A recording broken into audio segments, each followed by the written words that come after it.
Gloria is a like 8-foot tall blue lady. She is a Trolsch. That is her like heritage. Her ancestry is Trolsch, and much like the name would probably imply, the Trolsch are very big, strong humanoids. They are large size, but they are civilized, and they are participant members in greater cultural and all that sort of stuff. They are primarily though found in the far east of the continent, in the area that is that is controlled by the Drogues trading company. Okay. And that's where Gloria is originally from, but she traveled to this area a couple of years ago, and that's Torque and the two of them discovered this abandoned mining camp and have just set up here, and they've been here for a couple of years. But other than being 8 foot tall and dark blue colored, other thing to know about Trolsch is that like trolls, they do have a healing factor. It is not as wild as a troll's is, but they do have a enhanced healing factor, and that tends to over time influence their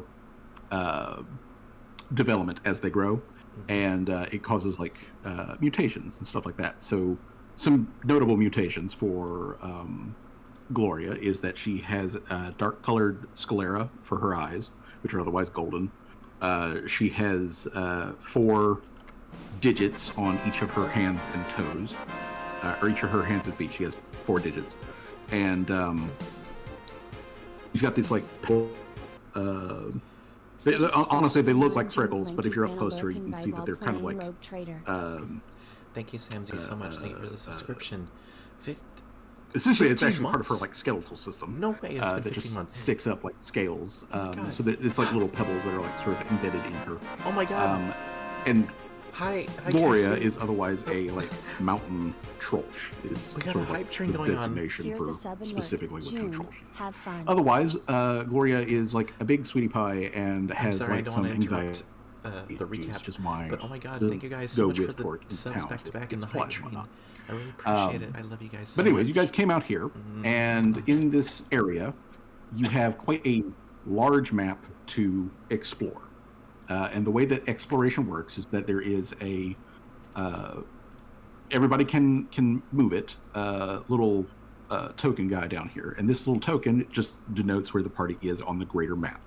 Each one of these hexes is a half mile, and if you are moving to a hex that has already been lit up from before the token got moved, then you are moving at regular speed, which means you're moving 2.5 miles an hour.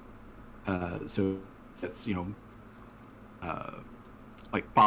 hexes that you can move per hour. If you are not in an already illuminated square, you're moving at half that, so you're only doing a mile, which is 2. So that is the way that this is. Otherwise, you guys do know that there is a dangerous predator down here in the marsh that's next to the pond where Gloria does a lot of her fishing and stuff. It is a big giant snail. Yeah, you guys did see it. It is a very large, very angry, creepy, snail-like creature. There you found or you were told about anyways, a cave down here in the south part of this map that has in it, you've got stone, clay, and iron deposits that are available in it. And also it has a deep, deep pit in the back that eventually leads down into the Darklands. But relatively nearish to the top of that, though, there is apparently at least an underground homestead. There may be a greater community or something, but there's at least an underground homestead there, and you guys briefly met some dude who lives down there, and his name is Dan. And Dan was otherwise nice, and he let Shadow Wizard Money Gang and Tim know that there is straight up radioactive material in the Darklands, so it's dangerous to come down without protection. Always wear protection. But he kids. otherwise, always wear protection. But Dan, otherwise though, he comes up to the surface and does trading with the other people that do live in this area. So at some point, Dan will pop up and, officially say hi to the rest of the party and whatnot, and like give you guys some of the lowdown on, what the underground area is. Outside of the scope of this recap, though, going to go ahead and point out that the Darklands are. Hey, Jay. Jay, hi. Jay's here. Hey, well, Jay, you got here right in time. So last thing I was just saying though is that the Darklands are legitimately dangerous, and I have not finished the map yet for it. So that being the case, there won't be any significant Darkland exploration this session. My intention is for you guys to poke around here on the surface, learn more about the around the camp, and meet up some of these NPCs and whatnot. One thing that you do know is on this map, according to Torque and Gloria, and you can just see it from the camp, even though it has not currently been revealed on the map. But up here in the middle north part of this map, there is a old fortification which was apparently taken over by a group of Bakken rebels. The Kingdom of Bak is off to you guys east. It is primarily a orc kingdom and civilization, and they had a big fight with the Empire many years ago, which is different than the Secession War, which happened to the south. That was a different war that involved the Empire. But the Secession War, though, it brought these Bakken rebels into this territory. They essentially worked as mercenaries for the Mi'kmarches to fight against the Empire. And when the war came to an end about 8 years ago, some of those rebels did not return home. And those guys that live over in the castle, they are among that group that didn't return home. They are generally known to be hostile to pretty much everyone. So although you're saying is if I kill them, nobody is going to... I mean, mostly no one is going to be super torb about that if you take out the angry armed guys that live in the fort. All right, Ferb, I know what we're doing today. Torque, though, did mention to you guys that she did have a encounter with one of them, and she encountered him himself when he was just out, I guess, foraging or whatever.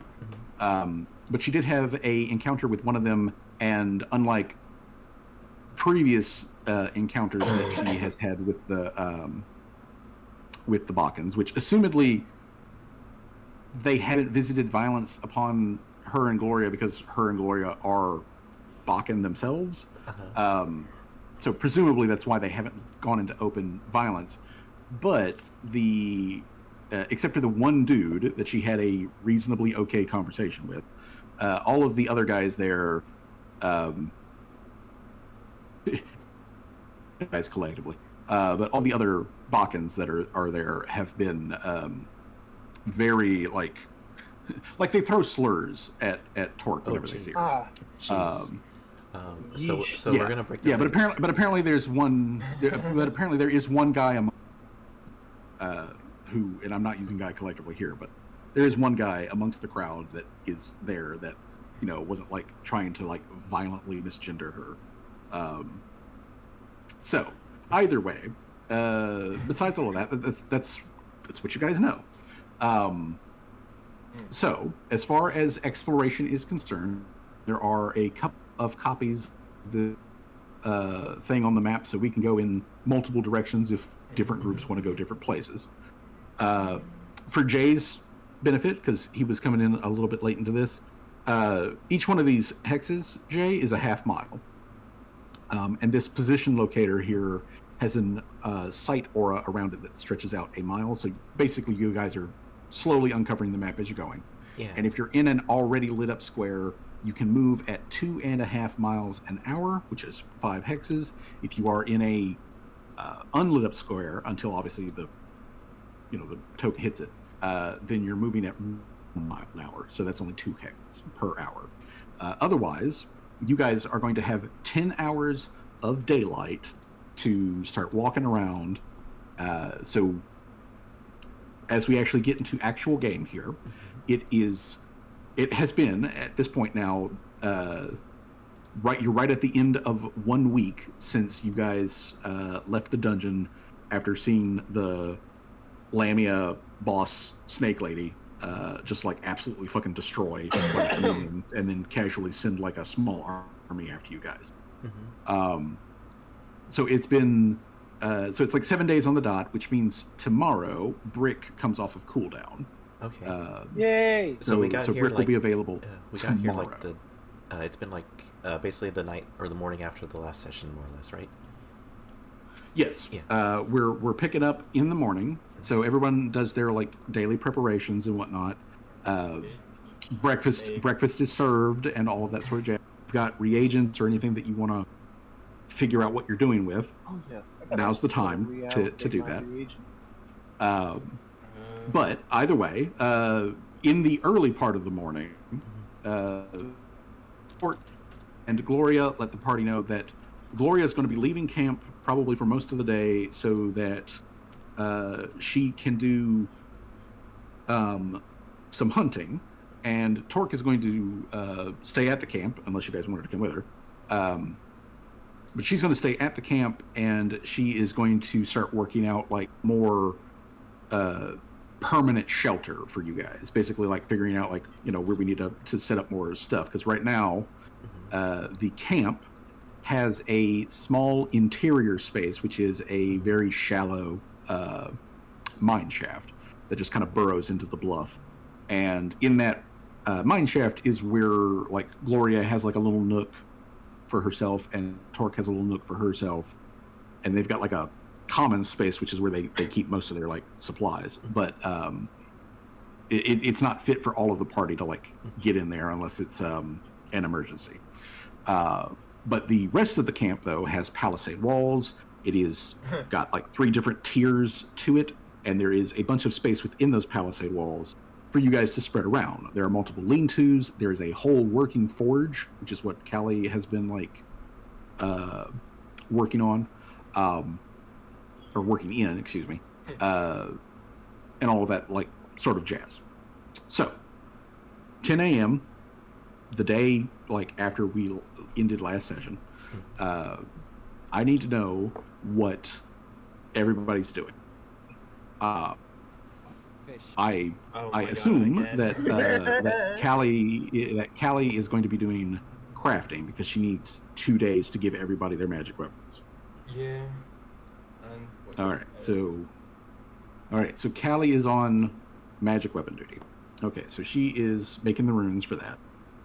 So that's what Callie is doing. Shadow Wizard Money Gang want to go fish. Could we also say, since I'm using clay, could I also like use the excess, make some pots for my plants? Yes, you can. You can totally make flower pots. I do need a crafting check, so we do need to go ahead and handle that. Already been crafting. Yep. Oh my god. Oh, hey, No, fancy 20 on the pot, baby. That actually. Holy shit! That means I got a 20. Because my yeah, modifier's an 11. So yeah, which also means that you. Which also means that you critted the check, which causes actually some special stuff. That pot will never break. So let's see here. All right, so. Callie's just bragging again, showing off. Yeah, she is just like Immovable pot.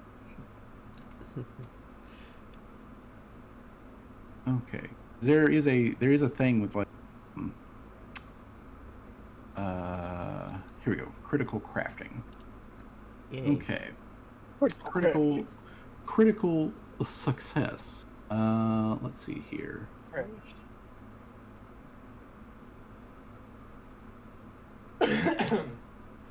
Okay, so let's see here. Okay, so, all right then. What I am going, what I'm going to say is that Callie makes these clay runestones just so incredibly well with that 31 that it is going to grant an additional benefit from the let's go from the +1. So the additional benefit that it is going to do is it is going to grant its item bonus of 1 to any checks that a character who has one of these enchanted weapons with, whenever they make a feint or use it to create a diversion as part of a check. Yo. Oh, that's cool. I think so if you want to do like some sort of like, you know, like cool gun twirling trick thing as a feint, or you know, you switch your rapier around and like, you know, get them to think that you're coming in from the left when you're really coming in from the right, that kind of thing, you get a +1 bonus to that check. Ooh. That is a great way to get fucking started with crafting magic items. What a way to get started with the campaign, or like the session. Yeah. For real. Heck yeah. Okay, so that's what Callie is doing. Shadow Wizard Money Gang said fish. So Shadow Wizard Money Gang, at least, is going down pond. Is there anyone who would like to accompany Shadow Wizard Money Gang to the pond? June is staying away from that hell spawn centipede thing. I'll send Mr. Servos. All right, so Mr. Servos. So Mr. Servos, Tim, and Swag are heading to the pond. So I will take one of those tokens here. Let's see here. That's 1, 2, 3, 4, and 5. That's 1 hour. 1, 2, 3. So call it an hour and a half worth of day if you just get down there and start setting up for fish. So the rest of the party, that's not Callie, Tim, or Swag, what do you guys want to do?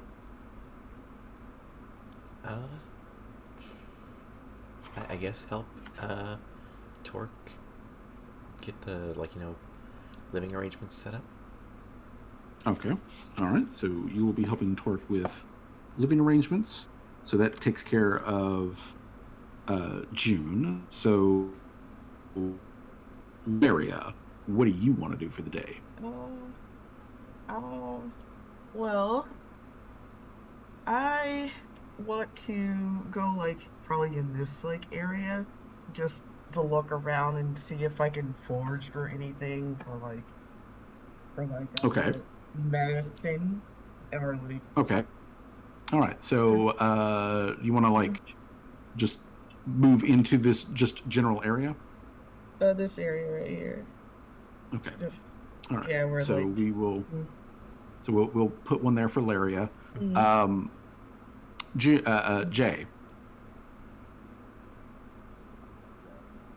Okay, Jay.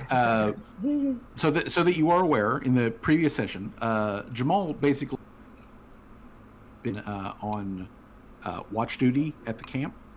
Yeah, there is a raised tower at the bottom terrace. There is a raised tower which is very specifically a watch tower, and like a place where Jamal can easily set up with, you know, one of his like long range weapons or something like that.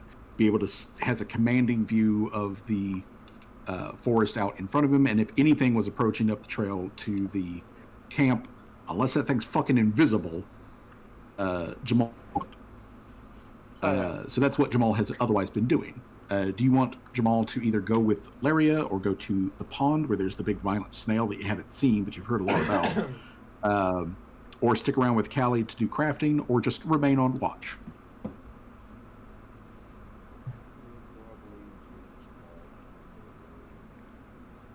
What was that? So Jamal and Laria are here searching for crafting unguents and other various like supplies, and we got Shadow Wizard Money Gang over here for fishing. Okay. All right. So then, first of all, what I'm going to do is I'm going to check for each individual group to see if any random thing happens while you're out in the wilds. That's why they say don't split the So, party. all right. So blue dice is for the fishing. Gold dice is for the foragers. Okay. All right. So that's going to be a no for the foragers and a no for the fishing. Okay. So nothing special happens, but I do need from whoever is doing the fishing, which Shadow Wizard Money Gang, I believe that's pretty much all you, unless Tim wants to also get on it. Oh God, please don't take your rod out of your coat again. That was disturbing. Don't worry about it. Yeah. Also fish. Okay. Well, then that means that Shadow Wizard Money Gang is going to have to grow 2 rods. Tim will just make it. He'll find a stick and pull out a piece of wire he has. Okay. So, for the fishing group, you guys post up on post up there at the water's edge and cast your lines and do some fishing. I am going to assume that Mr. Servos, since Callie sent Mr. Servos along, Mr. Servos is designating like Swag as like target to protect, and he's just going to be on standby observation mode and basically just kind of keep an eye out around you guys. Yep. Okay, so then I'm going to need Tim and Shadow Wizard Money Gang to both make me an survival check. Ooh, hey, not bad. It's a 21 from Swag and a 20 from Tim. Well, excellent. Nice fish back for Callie. Yeah, y'all are definitely bringing back a catch. So y'all actually start picking up some fish. They're biting well today. I'm going to say that you managed like snag a bucket or something from the camp, so you've got something to toss them in before you go up. So you guys do successful fishing. So let's jump over to the foragers real quick. So Jamal and Laria in the woods. I'm going to need both of y'all to make survival checks. DC 15 is what we're aiming for here. Ooh. I am not trained in survival, so yeah. Hopefully Jamal's scent ability will be able to save the day, and you guys will come back not empty-handed. Mm-hmm.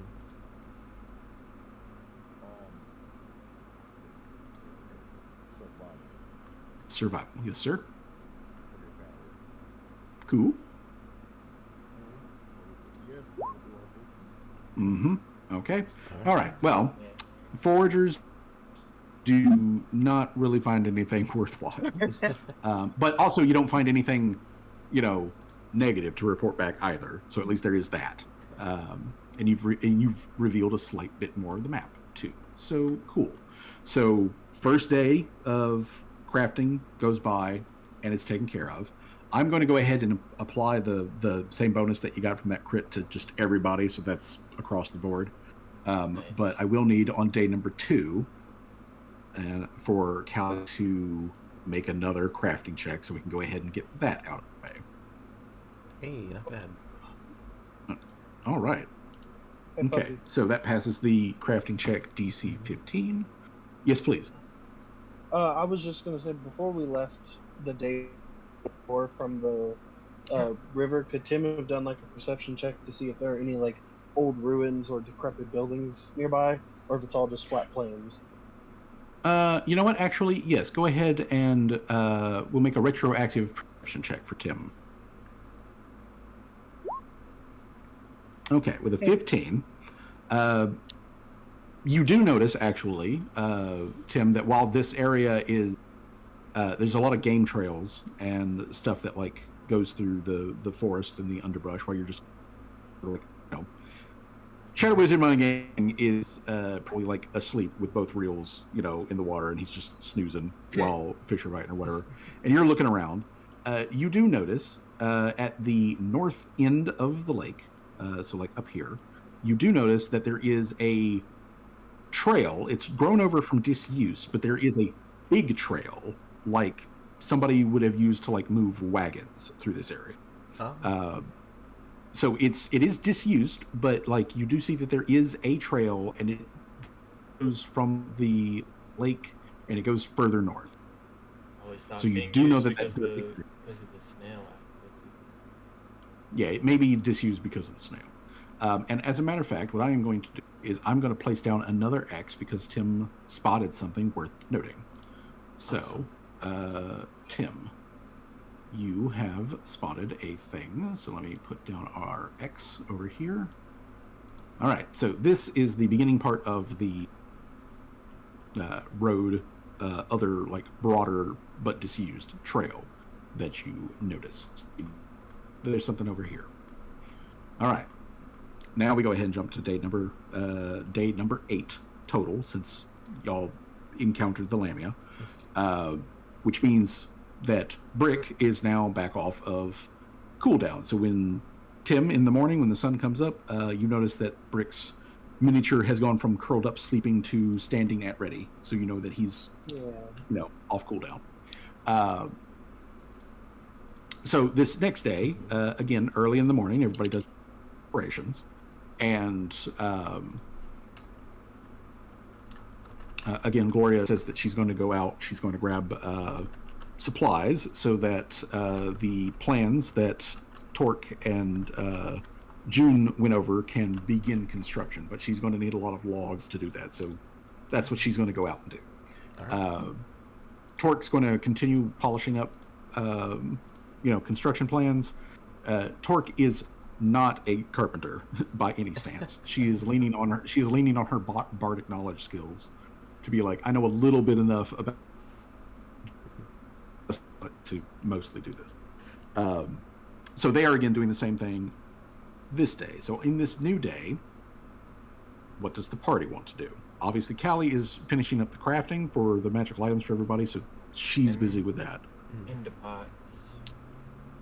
I'll probably get ready to start checking out that new path I found. I will follow Okay. Tim. Are you just Also, going off so by? Tim, Sorry, just like, are you just going off by yourself without telling anybody, or are you like saying like, hey, I found this thing, I'm like, hey, I would have let y'all know when I got back. I was like, I found a place, like a path that seems kind of disused. I'm gonna check it out tomorrow. If y'all want. Well, all right. So Shadow Wisdom on the gang and Tim. It can't be too bad an idea to check it out. Maybe there might be something useful we can use for the camp here. Just 1 second. I'll send Mr. Ferris. Okay, Mr. Servos as bodyguard. June. Oh, you cut out there, Fuzzy. June is going along with them to explore the new trail. Yes. Okay. Anybody else want to come with us? June, I'm gonna Servos. go along too, and also while I'm there, I want to check for foraging stuff again. Okay. Yeah, you can do that while traveling. Jamal, are you going to accompany the party, or are you going to stay?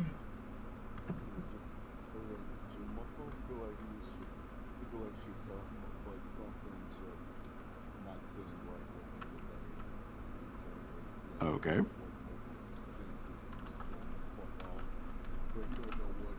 That. Yeah. You get up and you. It could just be a vibe. Callie burning stuff. Yeah, Callie might be being prepared to like cause something to explode, or it could be something else. But like, yeah, you get kind of a vibe. So Jamal's staying at camp with Callie. Everybody else is otherwise going to check out the new trail. So let's see here. 5. Before, 10, 15, can I check the weather? Yes, you can. Go ahead and make a survival check for prognosticating the weather. Heck yeah. I'm gonna hop on top of Mr. Servos to get a good 1 view, so mile. it'll bring it down to 15 instead of 20. 2 mile, half mile. 5. Damn. It's kind of the sun. It's gonna It rain. Yeah, it's gonna rain, but not like bad rain, not like the heavy downpour they all had a couple ago. Yeah. Just light. All right, so so full on 2 hours later, the main patch of the party hits that trail at the north end of the lake. This trail, like I said, it is overgrown, but it is clearly something that someone within probably the last 6 months or so cleared out, and it was definitely capable of moving wagons, as you do find wagon ruts in the ground. But it is otherwise very clear and easy to follow this trail. It leads north, and the party can see from just their general view as you're like walking around here that this area in front of you is turning more into loose trees rather than the heavy forest that is in between y'all and camp right. And at the river in the far distance, you guys can see quite clearly an actual bridge that goes across this wide ass river. Can I do a perception check for any like danger? Yes, you can. You can do a anybody in the party who wants to can do a perception check to see if they don't get surprised. Well, Also, yeah. do I do another like Well, there goes survival check? Yeah, go ahead and make a survival check. Damn. He saw nothing. You want me to make one I too? got a 16. That's not it. Mr. Servos is trying. Yeah, with a 16 though, you do find some supplies. I will let you know. Okay. Okay, so I've got a perception check from Swag, who's at a 20. I got a 13 from Tim. I got a 7 from Mr. Servos. I need 1 from Laria and 1 from.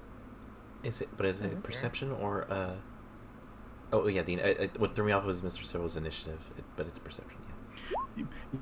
Yeah, it's perception. Yeah, Mr. Servos is Oh, a damn. little clicky. Dang! All right, there we go, Sid. Hell yeah. Okay. Well, we don't get jump. I'm just more focused on looking. Okay. So again, gold dice is going to be camp. Blue dice is going to be the travelers, and camp, no problem. Travelers, however, something random. Okay. So. Roro-reggy. Okay. That's not rude. All right. So the random thing that affects you guys travel is that after a little while, this trail that you have found is so helpful in your like moving through all of this that you guys get to add an extra hex of travel for the next hour. Ooh. Let's go. Ooh. All right. So, party travels to the bridge. For confirmation here, I'm asking you guys, y'all travel to the bridge. Okay. Yes. Yeah. I'm not. All right. So, you got the not the X. I need the. No, I don't need the. I have a weird feeling Glory What's is going to be under the bridge. You can like right click Okay, and so- put it to bottom. The troll under the bridge. All right. So that's 1, 2, and the extra will actually get you guys across. Yeah. Woo! Okay. And now I will. There was the no X back there back was up. there was no magical fairy man hiding under the bridge. There is no magical thing under the bridge. However, there is something though that you guys do notice. This doesn't require any check or anything like that. But as you guys are crossing over the bridge, which is not a tall bridge, let's go ahead and get that stated. If you were on like say a raft, or a canoe, or something like that, you could row, or float otherwise under the bridge. But like large boats, anything like that, not really going to do it. The bridge is otherwise in very good condition, and on the other side of it, the trail breaks off. Okay. There is the trail that heads off in this direction, and just at the edge of you guys' perceptional range, there you can see what looks like actually well-maintained land, like fucking somebody lives there and works the land, kind of like thing. It forks though and heads to the north, where there are some like low hills. So that's 3 hours worth of sunlight so far. So which direction does the party want to go? Quick question before we continue. One moment. This position where we are like seeing this like well-maintained land.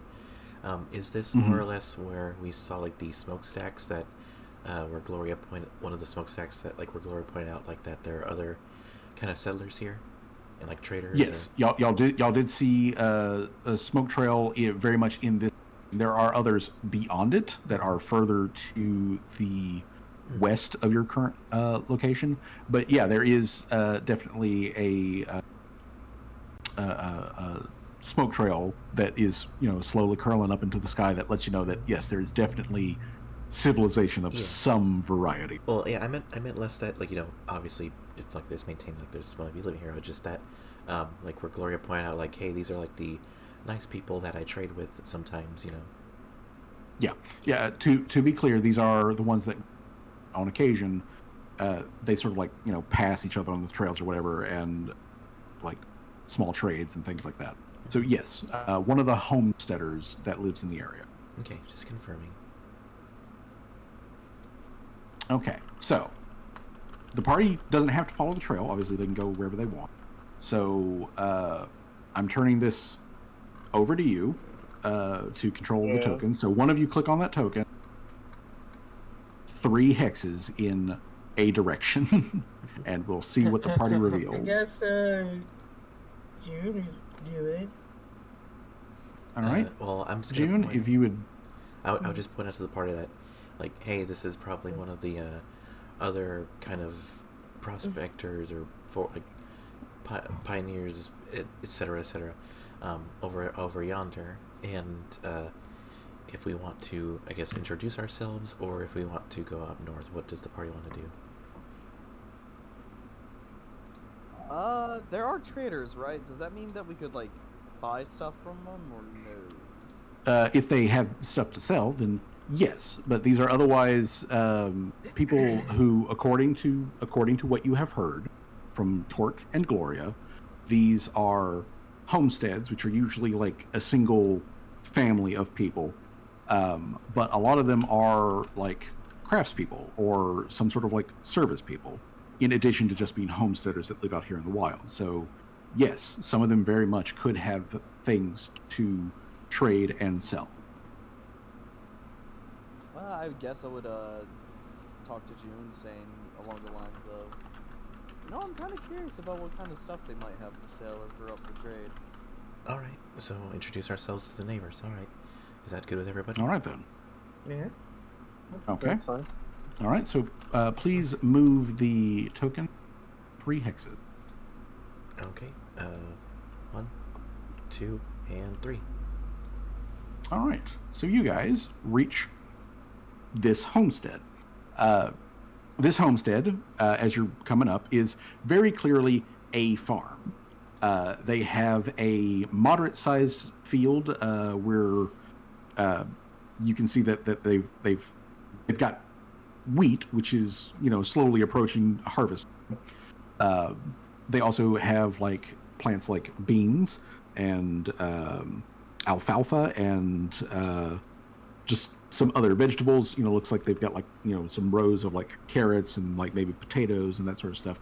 So they've got a nice little fucking like farm set up here. They have 2 primary buildings which are low to the ground and have dirt that is kind of like piled up along the back and then over the top of the roof, so that they really sort of like blend in with the surroundings and whatnot. So they've got like earthen roofs, but like obviously there's an entire whole house. Yeah, very much a hobbit hole. As you are getting closer, you do see a halfling come out of one of the buildings, like with fucking pitchfork in hand and whatnot. And they come out and they head like their field areas, and they notice the party. Unless the party is attempting to be stealthy, they're going to notice Mr. Servos and all the rest of y'all. But yeah, they notice you guys over there, and they do from the distance like cautious wave of like, hey, are you dangerous? Kind of thing. So the party has encountered one of the homesteaders. If you guys want to go through like a full-on like RP talk to them, we can do that. Or otherwise, I can just let you know that this is a friendly, and this is sort of like, this is what their name is, and this is what they're, they can provide to the party, and we can just continue on with the exploration. What do y'all want to do? I would wave back, just kind of like try to not look as threatening as possible. Like hey, we're not. And Larry, I will also wave. Okay, so Tim tips his non-existent hat. all right, so the party makes friendly combat, and I'm going to say that friendly combat. Friendly contact. So the halfling, Hello, friend. Waves back to you guys with a bit more surety of like, oh hey, kind of thing, and then they put down their pitchfork and they walk over to meet you guys, and you guys exchange hellos and everything, and you find out that is named Ottovald. Ottovald Greenhill is his name. And he is essentially the patron father to the Greenhill family that does all of the farming stuff here. Do they have a pet blue hedgehog? They do not have a pet blue hedgehog. No. No.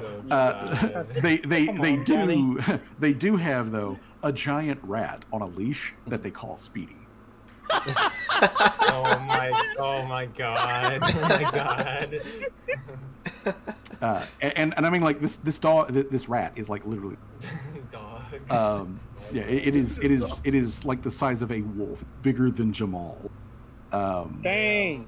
But they treat it like a dog, and Speedy Gonzalez is otherwise a domesticated animal.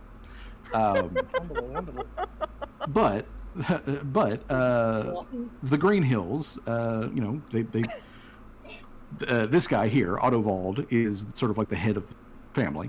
The family is himself, his wife, and their 12 kids. Most of them, like half of them are basically grown at this point. I mean, but when the wife comes out holding a not quite toddler halfling child in her arms, but for all of that, even though this 12 kids out, she seems otherwise pretty spar, and everybody's healthy and all that sort of stuff.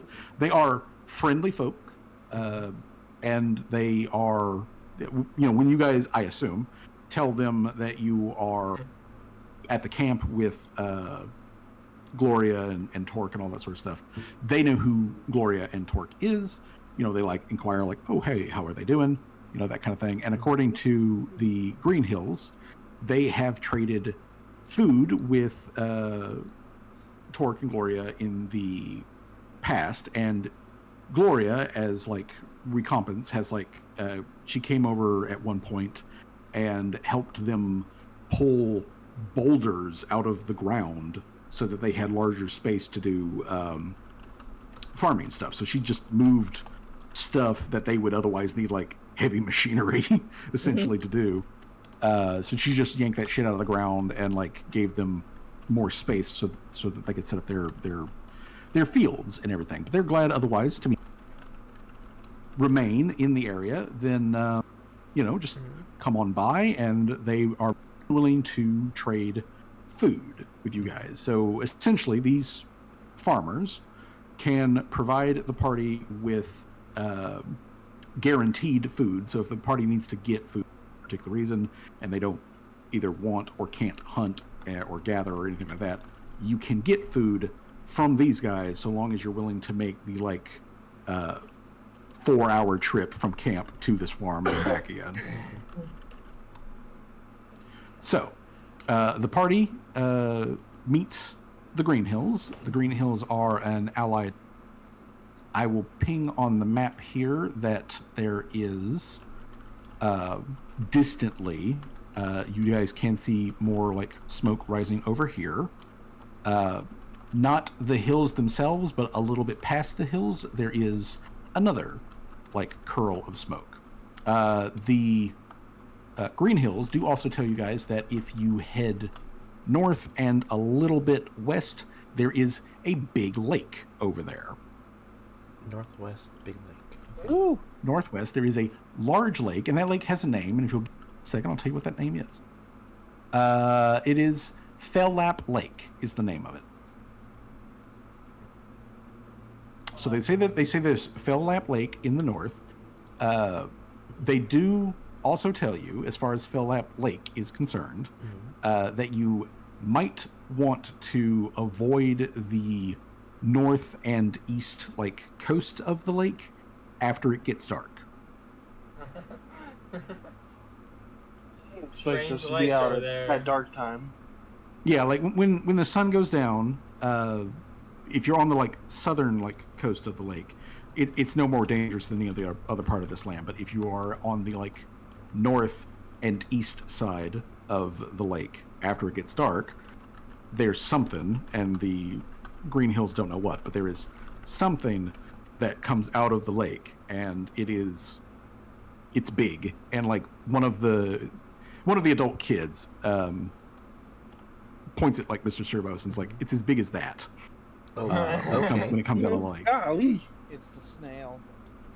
It's the snail's brother. Well, they can confirm that no, it is not the snail. They've never seen the snail, but they've heard tales. But the thing that comes out of there, it looks more like a giant turtle or something. Like it's kind of squat and wide, and it has it may be the blue hedgehog because it's got pointy spikes on its like shell back thing. But it makes weird noises because they've heard it like distantly, and it makes like gurgling noises or whatever. But it is so big though that it pushes trees aside and will occasionally just snap smaller trees in half as it's just walking past. Golly.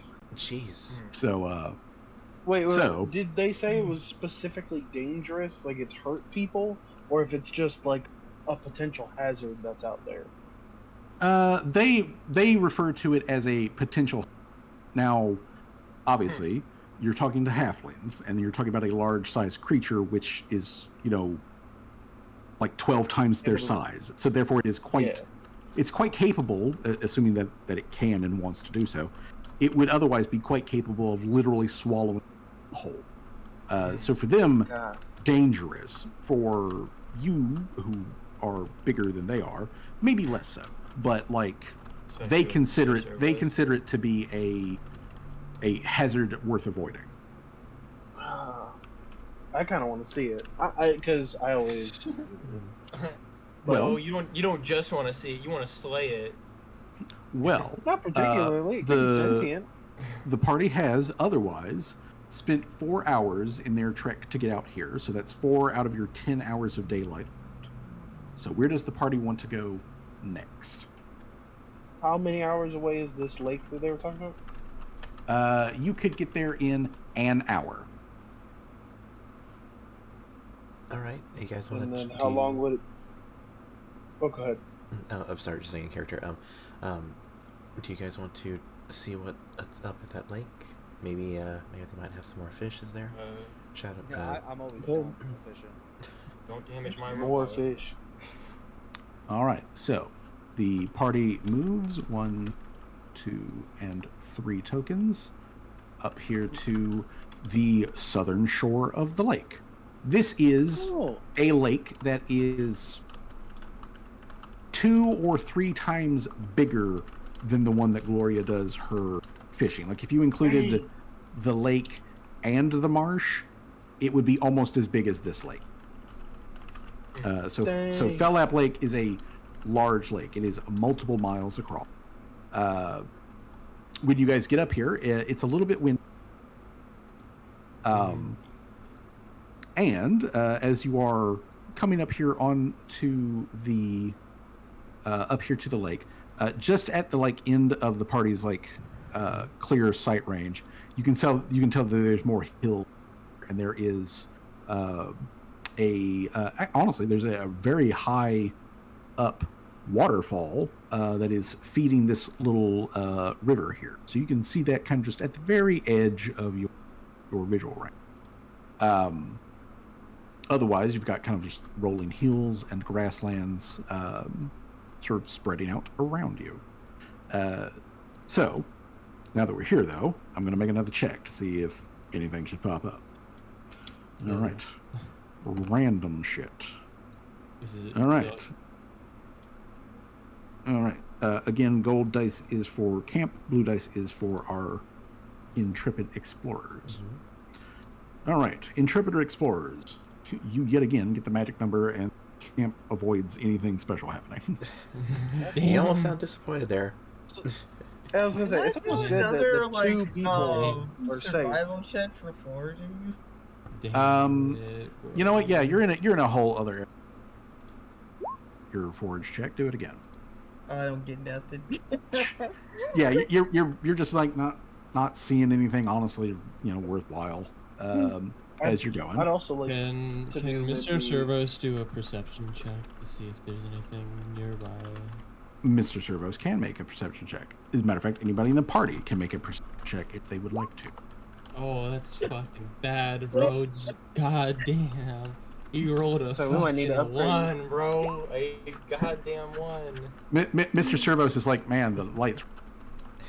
My cameras can't take it. The salt water is fucking with my processor. He's got this. He's got. Oh my silver God. Inside. Dang! Yeah, Damn. Oh hell. Okay. Well, that's honestly that's actually really good. Okay. So, the party, as you guys are traveling along, and you get up here to the lake, and you're just sort of like scoping the area and all that sort of stuff. As you begin to do a little bit more of your travel, Hex, but as you are just sort of trailing along the side of the lake here, a little bit further down, like say about 100-ish, kind of like around the bend, you see a single dude who is walking next to the shore of the lake, and he has a very tubby, round, furry creature on a leash that is walking along. That guy has got long. He's got long robes. It's not a dog, I'll tell you that. He's got a long robe on. He has a staff, which he is very clearly tapping as he's going along, trying to find his way. Like he can't see very well. And as he is walking, you guys do see at one point his animal companion does at one point pause and then nudge him gently with its shoulder to get him to walk around like a big rock. That kind of thing. It's basically it's a service animal. But this guy is coming towards you. He appears to be human. Like I said, he's wearing a very long, simple robe, essentially. You can tell he's got on travel pants and whatnot. He looks like he's out for traveling, but it's quite clear though that he has some relatively severe vision impairment. Can I use detect magic just to see what he's got, if it's anything that I know of? Sure. So once he gets within range, I'm not thinking about robbing a blind man. yeah. Well, I mean, you can literally rob. The blind man is planning on. All right, so Well, they do then that. Swag, would you hit your detect magic for me? There we go. Okay. Let me tell you whether or not this guy's got magic. Yes, you get a ping of magic from this guy.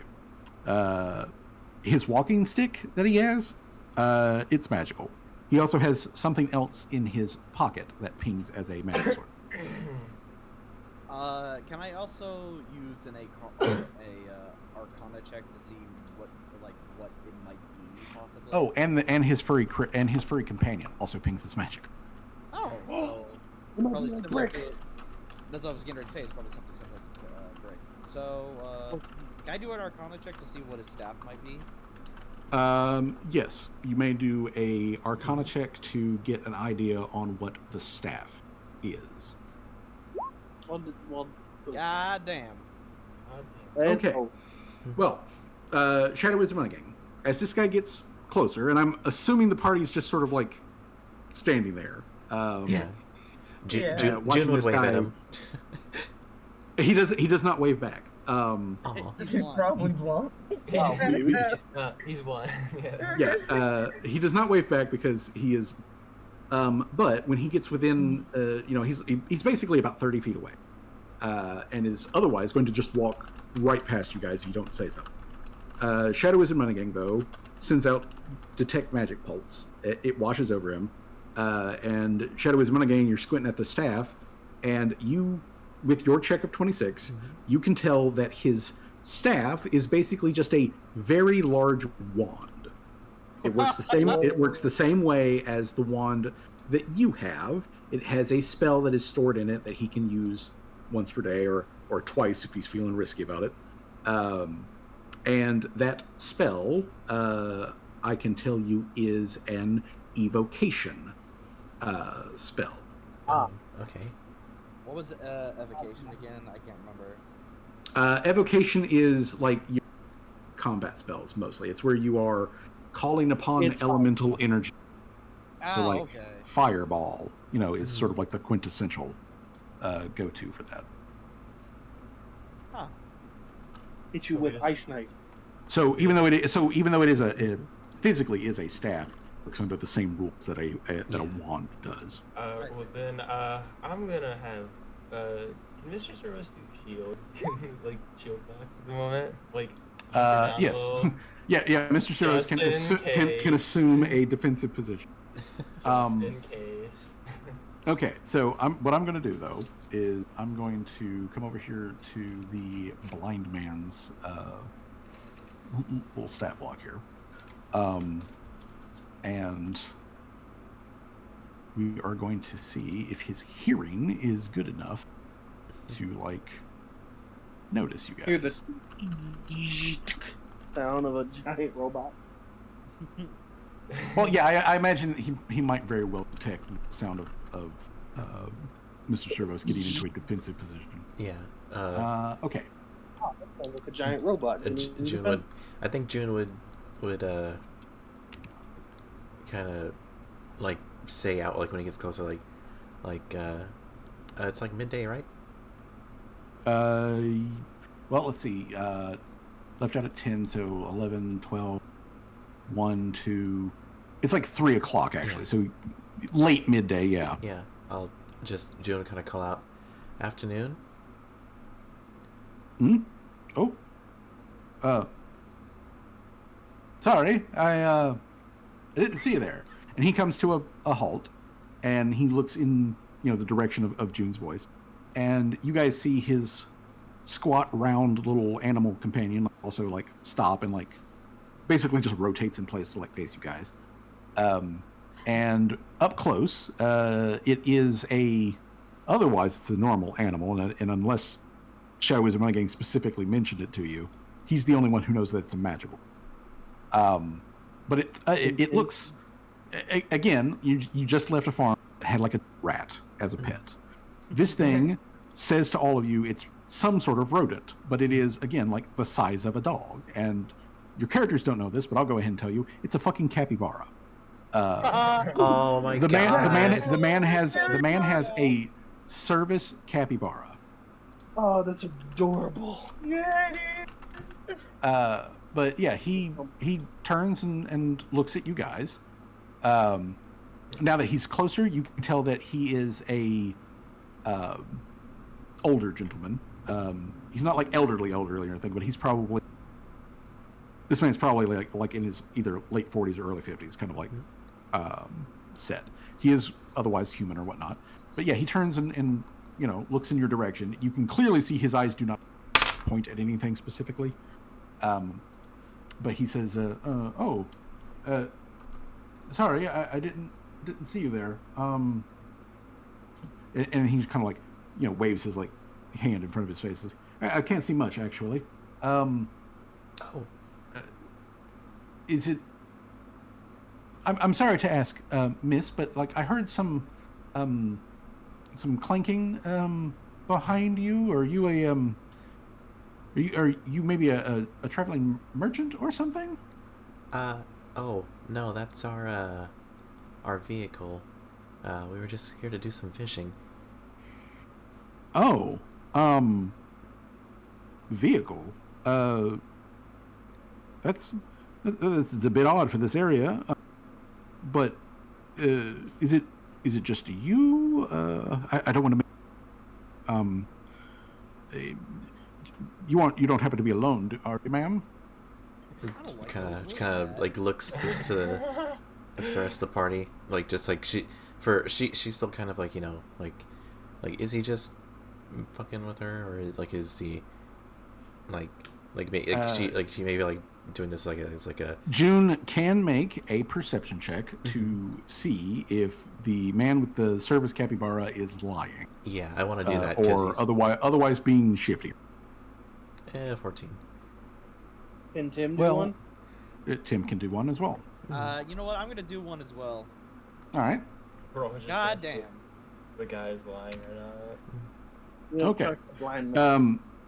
Well, unless he is a excellent actor, the man does seem to truly be blind. He otherwise does not seem to be at the moment being either hostile or especially sneaky or anything like that. But again, he could just be a really fucking good actor. Either way, though, this guy like gives a vague salute, like in the party's direct June's voice. He gives a vague salute and he says, "Well, whether you're alone or not, ma'am, I hope that you have a pleasant day. I'm currently on my way to see my friends, the Green Hills, a bit south of here. Oh yes, Do a touch of trading with them." oh yes, we just said hi to them. Oh, small world, I guess. But either way, pardon my rudeness. My name, and again, let me click over to the other thing so I can tell you his name. He says, "My name is Tristram. I'm one of the folk that live around here. As you can quite sort of plainly see yourself, I assume that I am visually impaired. It's a bit embarrassing, but you see, I suffered a curse at a younger age, and unfortunately, it took my sight. I can kind of see a little bit of difference between light and darkness, but that's about it. I use my my pet here, and he gestures at the capybara. He says, I use my pet,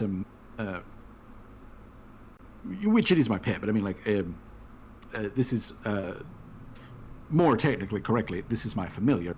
And my familiar, whose name is Rosie, helps me travel around as need be. Since you just saw the Green Hills, I hope everything was hunky-dory with them. Oh, it was simply more of a passing hello, but they seem like lovely folks. Oh, well, they are quite lovely folk. I think Mr. Greenhill, Ottovald, I believe he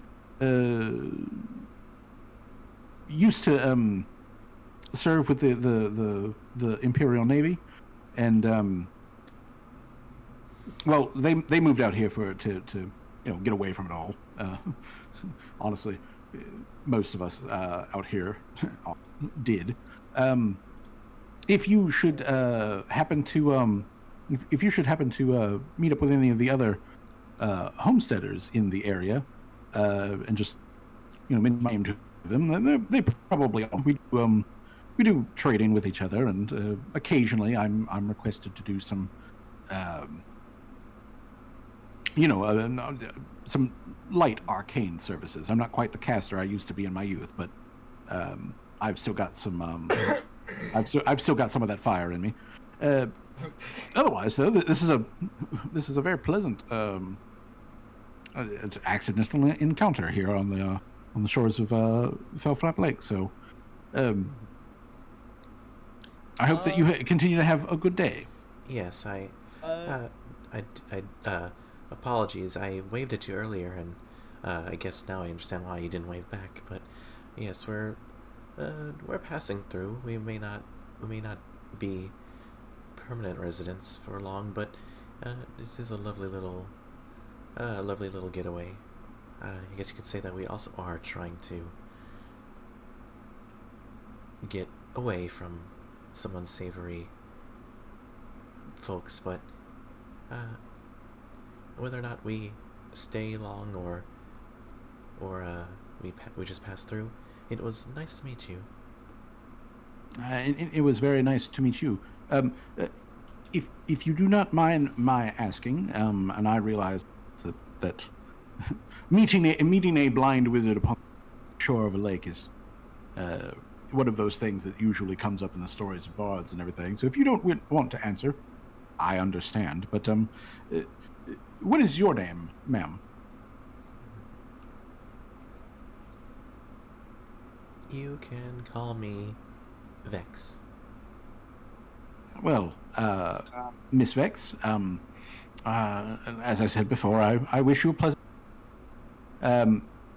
I do need, though, to keep moving if I'm going to make it back home before it gets too late, and I will go meet with the Green Hills and do a bit of trade. And just kind of nudges anyone that who's like the closest person to me. Probably Tim. Swag. Wait, who is it? Tim or who? Swag. It's probably Swag. Swag. Okay, I'm gonna elbow Swag in the side, like say something. Before you go, sir, and I'm sorry to startle you if I haven't said anything. Oh, You did mention that you said you suffered a curse from that took your eyesight, correct? yes. It was a I suppose it would be the technically correct thing to call it, sort of a curse of blindness, as that's what it caused. The curse itself has long ago run its effect, and it did irreparable damage to my eyes. I don't know how knowledgeable you may be of curses and magical afflictions, but it's one of those things where it does have a physical effect upon my eyes themselves, but also it has a sort of like magical aftertaste or whatever that you might call it, that denies me visual information, even were my eyes to be unspoilt. I still would have coughing a lot, guys. you're Okay. Yeah, you're good. the curse would otherwise still render me almost effectively blind. I doubt I'd be able to read or anything. Lord, though, I know that I would enjoy it were I able. So, if you and Miss Vex are going to continue your travels, I wish you a fair day, and maybe we'll bump into each other on trails again at some point. Well, safe travels out there. Continue on your merry way. Alrighty then. Wait, You hear like the sound of Mr. Service getting out of the defensive. Beep boop beep.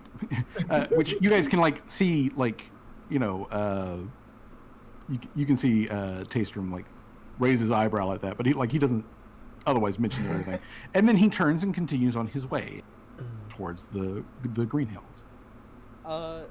Since he did talk about like he was cursed with his eyesight, would curses fall under like occultism and stuff? Yeah, most curses tend to fall under under occultism. He'd probably tell you a lot about curses. So like it falls under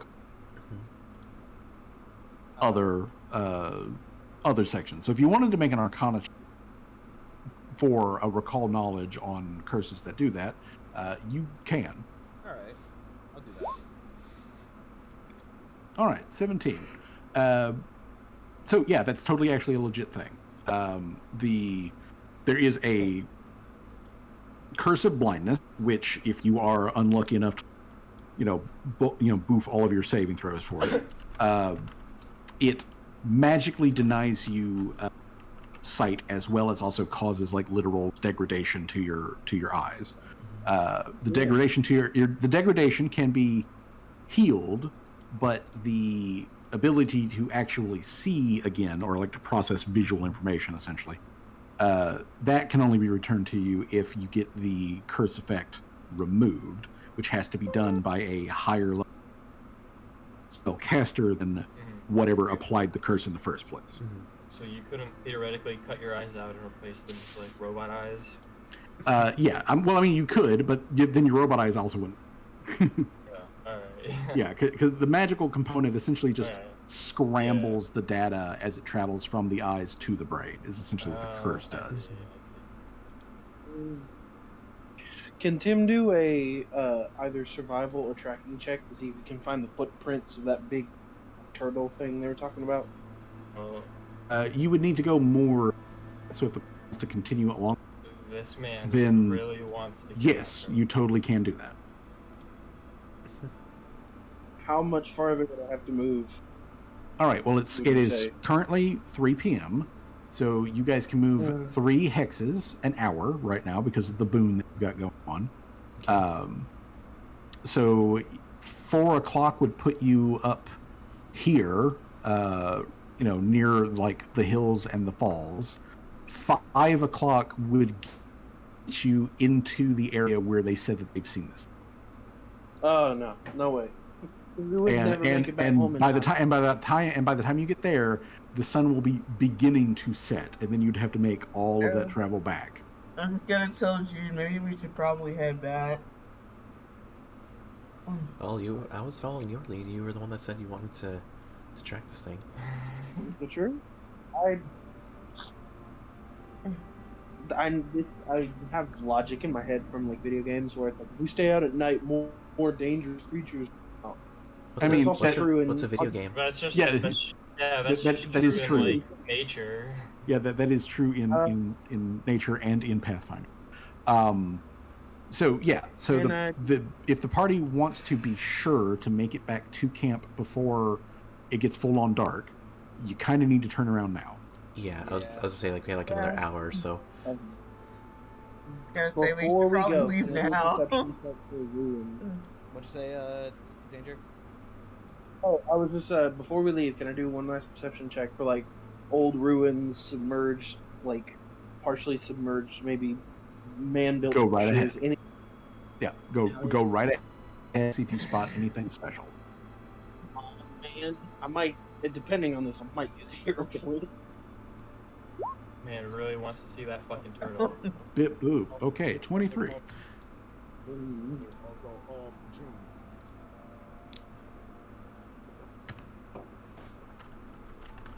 June, you are being called. Me? Juniper Jones. Yeah. Okay, I know Jamal is obviously not there. Wait, who's I'm sorry, who is calling me? I'm confused. Jay is speaking to you. Oh, okay. Oh, I'm so sorry. Like your microphone is like really low for me. I'm so sorry. Let me see if I can raise up your volume real quick. I think you don't Your want mic's low for me as well, Jay. Oh shoot, I'm you're like like- 170. I'm like- You're like 2 times the volume. Oh god, and I'm still having trouble hearing you. If I switch to my browser version of Discord, it's gonna be loud. Yeah, that's something you learn. If you turn him up to 200 now, the moment he gets on the desktop, he's gonna plug your eardrums out. Yeah, no, it's Yeah. Yep. yeah. Just repeat what you Okay. said, Jay. I'm sorry. I was saying, I was saying it just out of character. So I know Jamal is not there, but can you make June keep a note to where Cersei just said about the Greens and Mr. Greens being in like the Okay, I had a real trouble hearing you after you said take a note of what? That Mr. Greenhill had been in the military previously. Oh yeah, no, June. Like, I kind of did it a little subtly Jamal's gonna pull a rank. when Jamal's gonna pull some when our Capybara friend mentioned that Mr. Greenhill served in the Navy. Jude kind of like went. I got the Purple Heart. What did Yeah. you get? I want to see your medals. But yeah, she is I got. I got the silver kidney. the silver kidney. But yeah, no problem. So yeah, so are we going to head back to June? June is gonna point out like if we're gonna keep going, we are probably gonna have to camp, and we probably aren't really geared up for that. So she's gonna say we have about another hour before. If we don't turn back now, it's gonna be getting. We'll essentially be trekking in the dark, which we may be on the trail, but it could be dangerous. Yeah, I'd say like we should head back. Okay. So, the party, if I'm wrong, with the party that is currently away from camp, makes the decision to begin the travel back. Is that Yes. correct? Yeah. Okay. All right, then let me make some final random ass encounter rolls here. Wait, what did I get? Okay. For With your 23 last little bit here around the lake, you don't really notice anything real special of note. The only thing that comes close to it is that just kind of like looking at where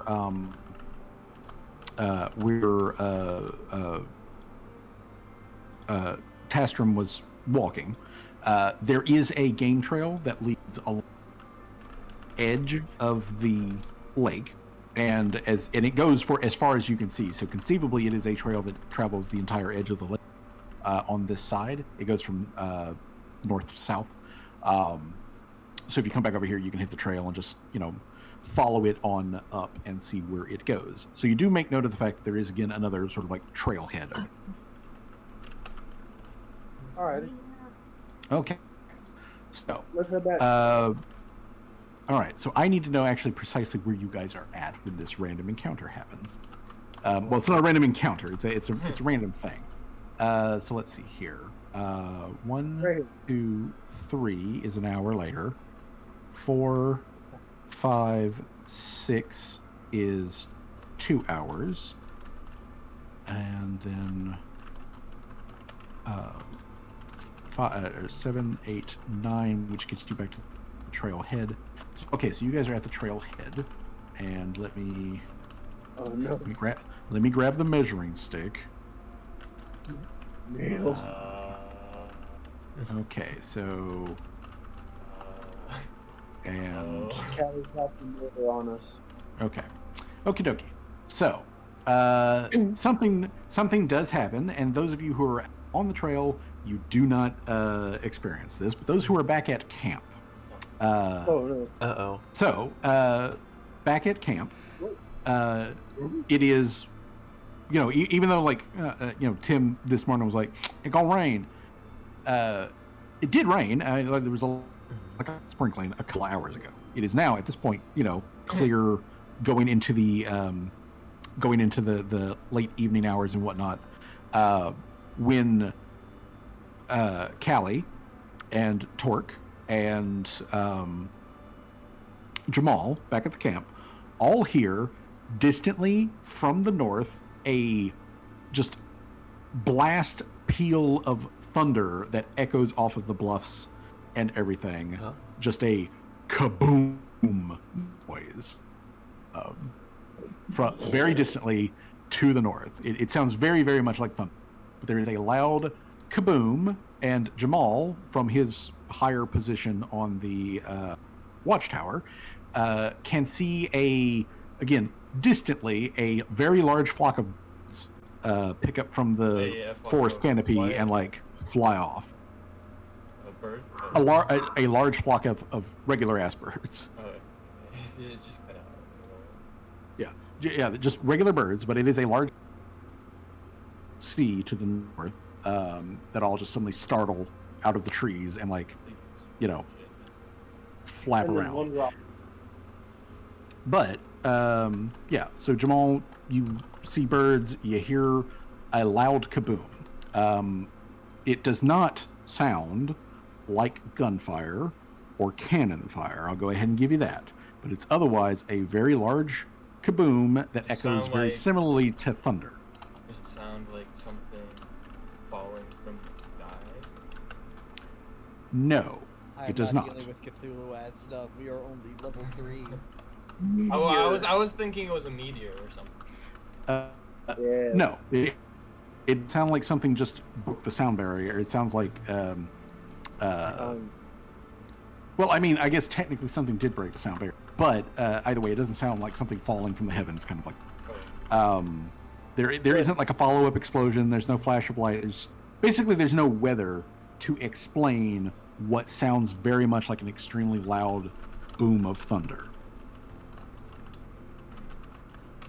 But our exploration team didn't hear this. Yeah, you guys were just out of range of picking up the boom. I would say go investigate, but it's probably not. As the boom does actually have like radius of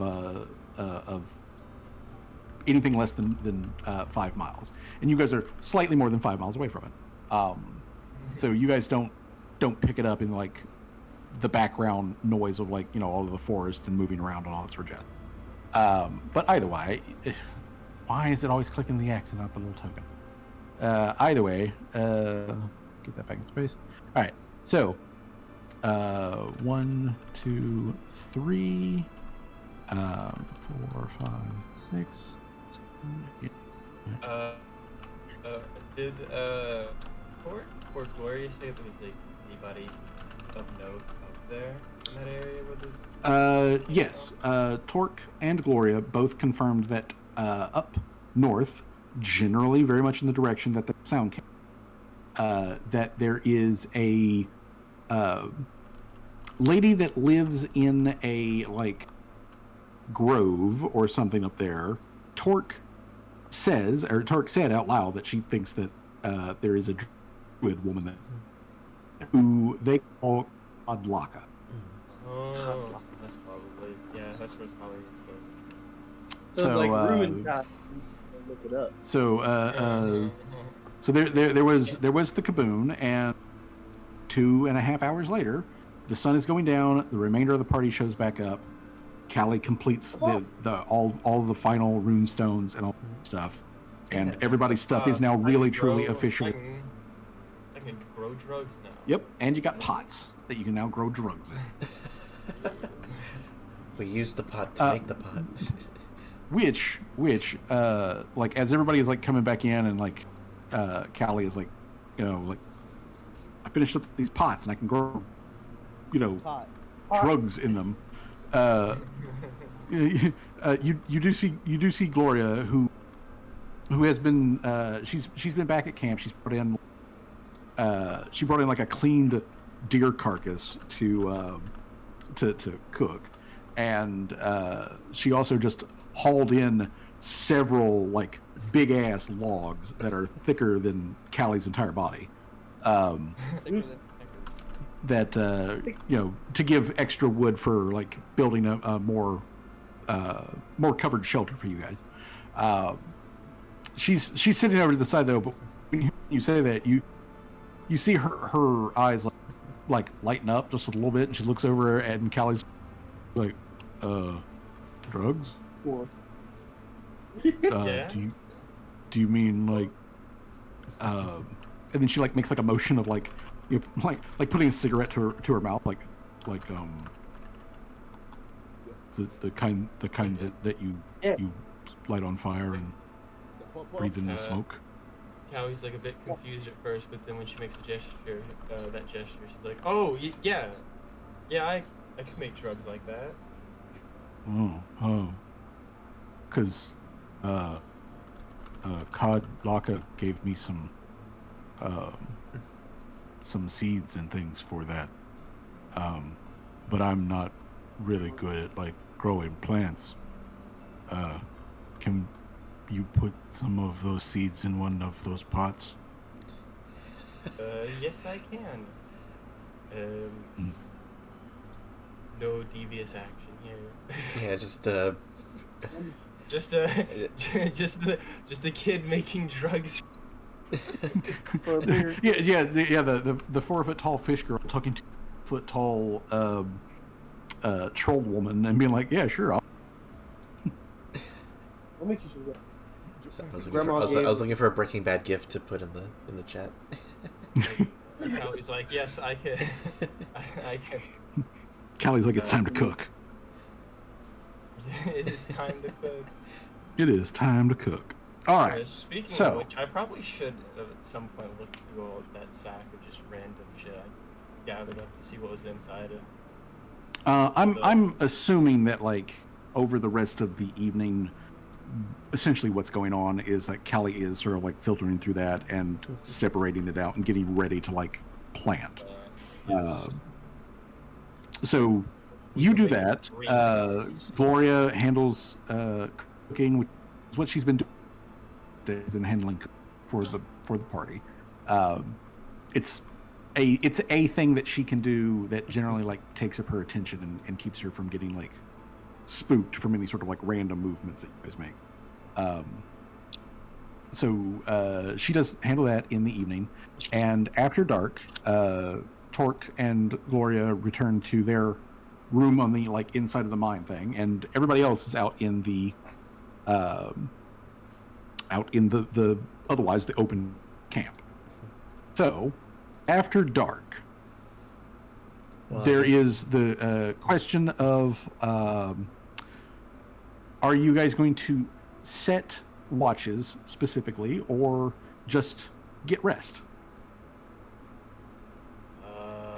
Tim doesn't really need anything other than 2 hours of sleep. So Tim Yeah, really just stays up Tim and only needs 2 hours, but that does mean that for 2 hours somebody else needs to be on watch. Yeah, it basically if I was asking is if we want to bother with the watch or just like take that gamble with that 2 hour window, or not. Yeah. Do you want to set somebody on that 2 hour? You take the gamble of. Have someone on watch. Look, Jamal been so good at the moment, just keeping watch at this point. Can he? I would He probably just say lets out like an affirmative rough. Okay, so Jamal's going to be on that 2 hour period that Tim is not up. Okay. Yep. All right then. So, Jamal, during your 2 hour watch period, if you would please go ahead and make a perception check. Do I need to roll any? Not yet, because it's not your turn. All right, cool. Oh, jeez. Because you're getting I'm getting slow. your short bit of like downtime. You're getting your My Z's. nighttime rest. Boom. Feels like the window XP turning off. Boom. Okay, 22. Okay, 22. Jamal. Okay. All right then. So, Jamal.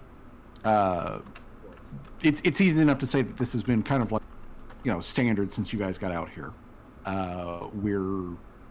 You've been on that like 2 hour period where him has to be on downtime before you trade out for him for the evening. So early into the actual like rest period of the night. So we're talking like 11 p.m. Jamal's up there on the watchtower.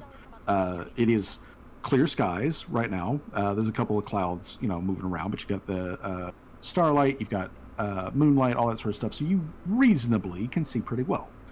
And that's good because as you can see pretty well on the trail, about 200 feet away from the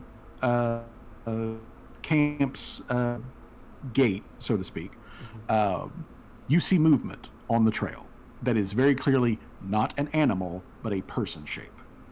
Oh shit. Oh. Is it within range for Mr. Servos to detect? You know what? Mr. Servos can attempt to make the check. All right. Please. Okay. Actually, that is good enough, though. Good. He's been failing those all day. All right. So, Jamal, you notice something. Mr. Servos, who has the ability to see over the palisade walls, also rotates in that direction of motion detection, kind of thing, but it's way over there. The figure, Jamal, so that after you manage to spot it, well, first of all, let's see, does it spot Jamal, who's on the watchtower? So let me go ahead and ask a question. Jamal, are you trying to have a low profile, not stand out, that sort of jazz? I was like, well, for right now, because in the middle of the night, I guess. Okay, so since Jamal is otherwise kind of to avoid attention, I need to know what Jamal's bonus is to his stealth. What I meant? Hold up. What happened? Spotted something one-on-one. Oh,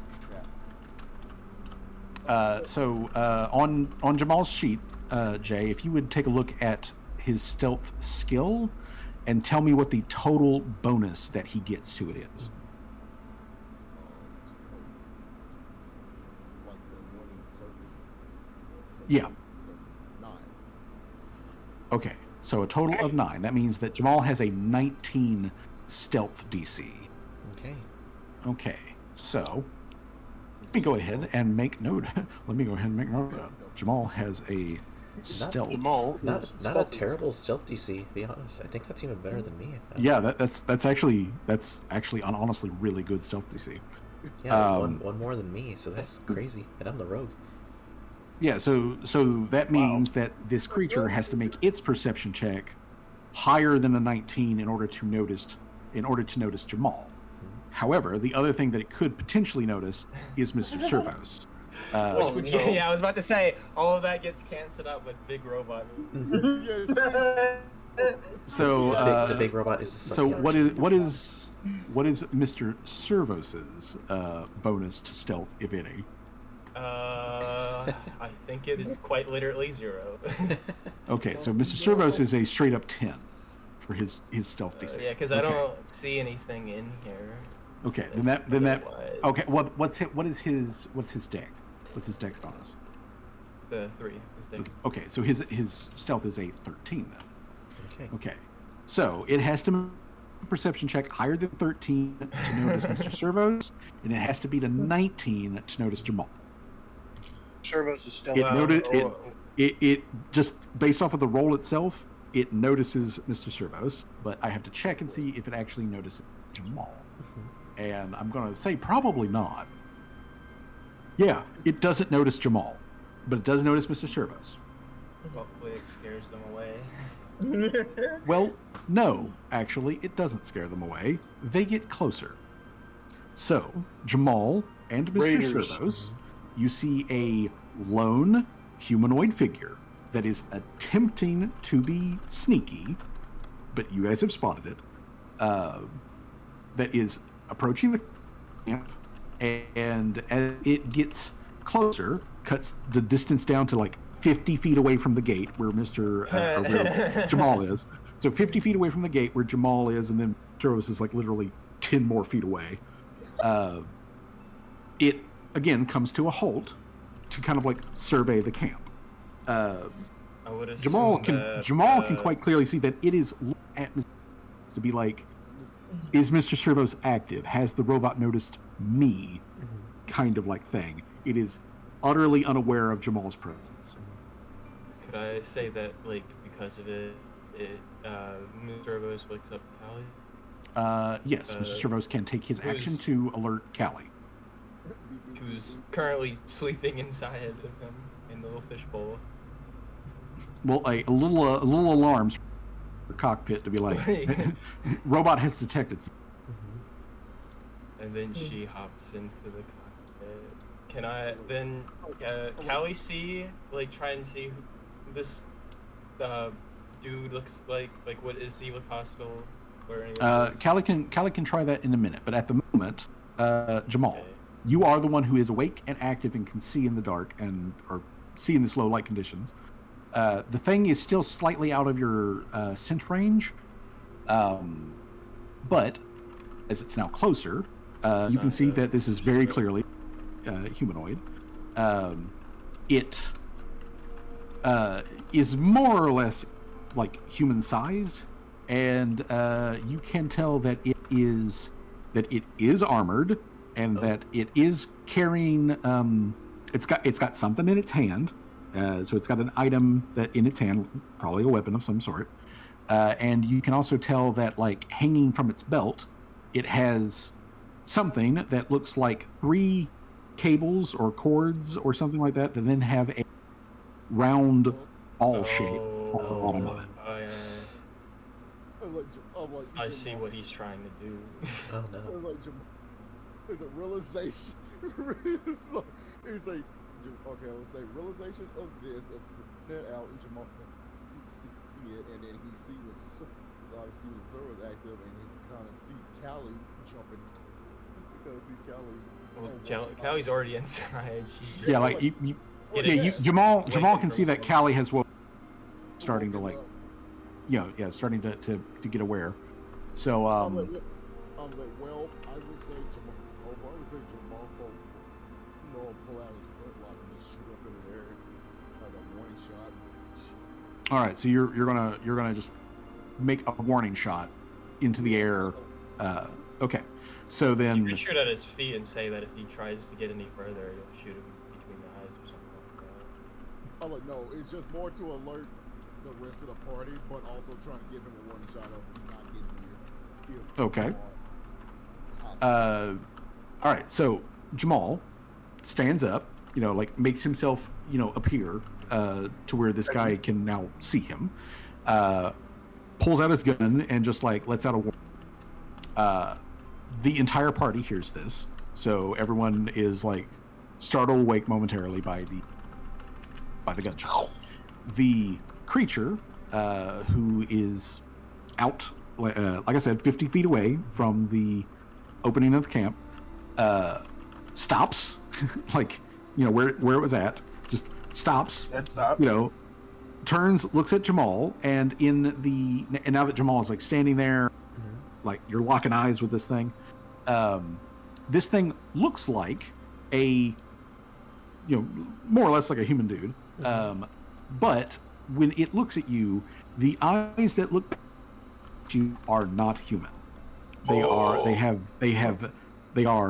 green, that where it's just their eye as far as you can see, and it has very narrow reptile-like slit pupils. No. It looks at Jamal. It looks, like up at Jamal. Sees, the gun has gone off and everything, and you see it immediately like start to slink back away from the camp. Like shit. It's not running. It is cautiously retreating. It's cautiously retreating. I Yeah. won't blow him to up. say shadow. Callie was the first one to get the alert. So Callie, at the moment, immediately active while this thing is still essentially just 50 feet away. I guess we want to initiate combat or RP this first. I want to hit. And I will say, as the devil's advocate, It has not been actively aggressive yet. Snake the purple must be chemical- eradicated. No, not Hey, yet. Tim But hate- like, Tim hates But but- didn't you say it's in for as much as he armor and makes it's? Didn't you say it's in armor though and it's holding like a yeah, weapon? to give clarity,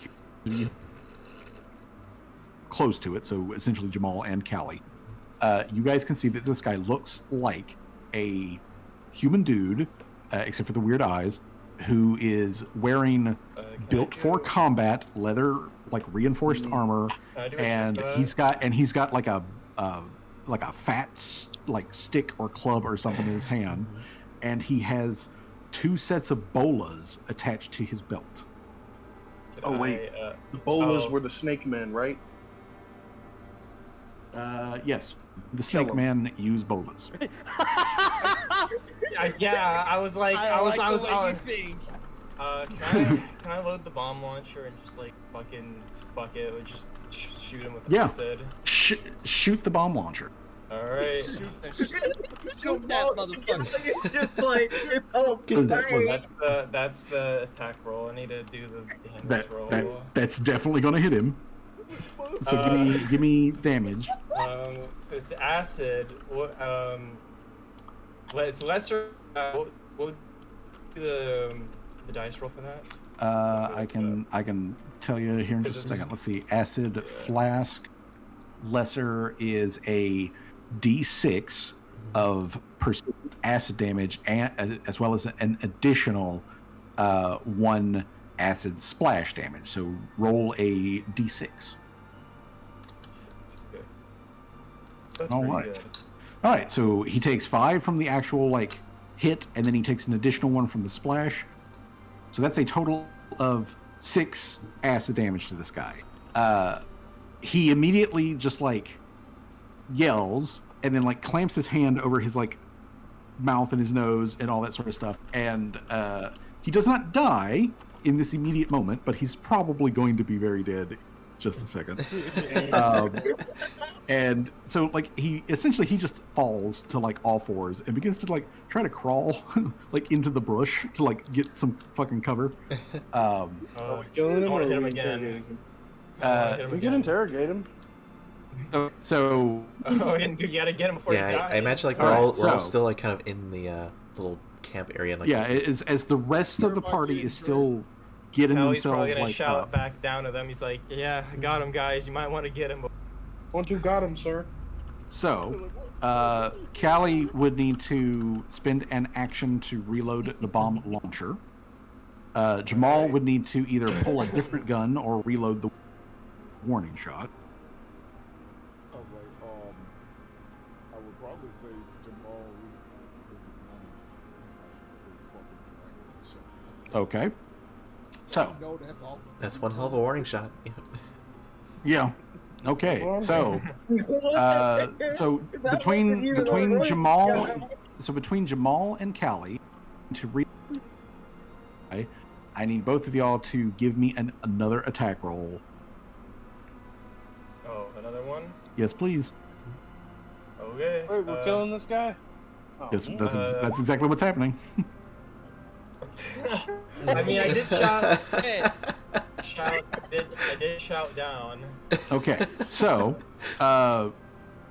there's the kaboom from the shotgun. There's the thump from the bomb launcher. Now, the sawed-off shotgun can only actually damage targets up to 40 feet away because it's got a range of 20. And this guy is literally just outside of that range. So you pepper him with shot, and then he gets hit with another like thing of acid or whatever. I was gonna hit him with the frost gel. Then roll me damage for the frost gel. Then. It would be funny if it just like froze his lower half. Collect him. Or just collect what's left.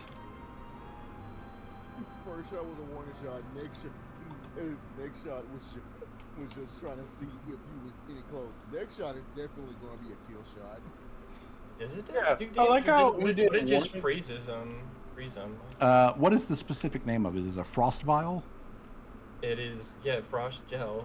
Okay, so the frost vial does a d6 of cold damage plus 1 cold splash damage, and the target takes a 5-foot penalty to their speed. All right, good. He can't get away, guys. All right then. He can't get away, he's dead. But he might be fucking dead. Yeah. Yeah. So give me that d6, and we'll find out if he's fucking dead. I like how it was warning he's shot, fucking dead. and then He's dead. Yeah. He's fucking Yeah, dead. he's fucking dead. dead. I like how it was warning shot. It's like he was like, "We're gonna tell you to leave," and then he started leaving, and then y'all went, "You're not leaving." Like, Like you could have just told him I mean, like Callie. yeah. You could have He just told interrupted him. Callie's sleep. Okay. She No, needs he's her beauty leaving. rest. You could have just told him to Mortal stay Plane. still, or else he would Yeah, shoot, for and then hold it ready Stop, in or else action. or else my daughter will shoot. What are you Um, talking about? I'm actively encouraging her. so Callie's either way, sleep deprived right now. I don't know if she's thinking properly and thinking straight is like. she's probably is cranky from all of the crafting. Yeah. Yo, Marco, Cranky Okay. that her beauty sleep got interrupted. This guy goes down. One of the bushes that's near him also gets like nuked by the frost gel. But yeah, he goes down, and he goes down hard. Yeah. The party gets up and investigates. What the hell happened? Investigates what's left. A sweep around the camp shows that there's no other immediate hostile. But yes, you do have a corpse right here that is a humanoid, now Snake Man. What happened? Callie's like trying to like yawns. Her like bed head is still showing, and like she like rubs her eyes. Like, I got a warning from Mr. Service that somebody was approaching the party, and I went out to look, and I saw the lizard man staring back at me, so I nuked him from orbit. And he is quite dead. Tim walks over slowly. Yeah, Tim walks over slowly, booting back up, and he just looks at the Snake Man and just like steps on his head. She's like, sorry, I tried making That's sure. for brick, bitch. She's like, sorry, I tried making sure he's like alive, you know. Okay, He's so dead now. and Tim just like stomped on the flat, broke his head into Yeah. chunks. Oh, That's for Come brick, on. you motherfucker. So Tampering- Insult to injury there. this tampering the fucking tampering the evidence. okay If now one's here, another one's bound to come. now If they followed us this this little encounter through in the evening, while obviously it throws off everyone's sleep a little bit, it's not going to severely game rules detriment anybody until the morning. Did he have anything of value though? You'll have to thaw it out, and you'll have to take it off of him. But Run that he man's does have gear wise, the guy does have 2 bolas, which are perfectly functional. He also has a sap, which is basically a soft club that does subdual damage, does non-lethal damage. Bolas are a ranged weapon that will trip up targets. He is also wearing leather armor, which is fit for a medium-sized character. He does not have, however, any sort of gold or anything like that on him. Does he have any emblems or symbols of recognition? He does have a necklace, which is just a essentially just like a leather string, and on this necklace there is a small pendant, which has a very crudely, honestly, symbol that has been stamped on it. Can I use detect magic to see if? Do I have to do any sort of check to see what the symbol is? If you want to try to recall knowledge on what the symbol could be, you will need to make a society check. And Swag, your detect magic doesn't come back as anything magic. All right. Damn indeed. Okay, so Callie, you look over this thing, and Dead you guy. are, like you're sleepy, and you're like rubbing your. What the hell is this? Cranky. What the hell is this shit? And as you're looking at it, you're like, wait a minute, didn't I see? And then like you turn it like upside down, like the way that he would have seen it if he had looked down at it. And then you turn it upside down. You're like, oh wait, isn't this that symbol that was like on the wall in that underground temple thing back in Harham? Oh, so I was right in killing first, asking questions later. No, we didn't need to. We already had the answer. She Yeah. just kind Yeah. of crosses her arms and says, "Well, they certainly know where we are now.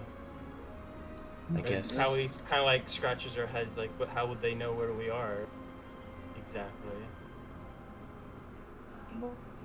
Sweet.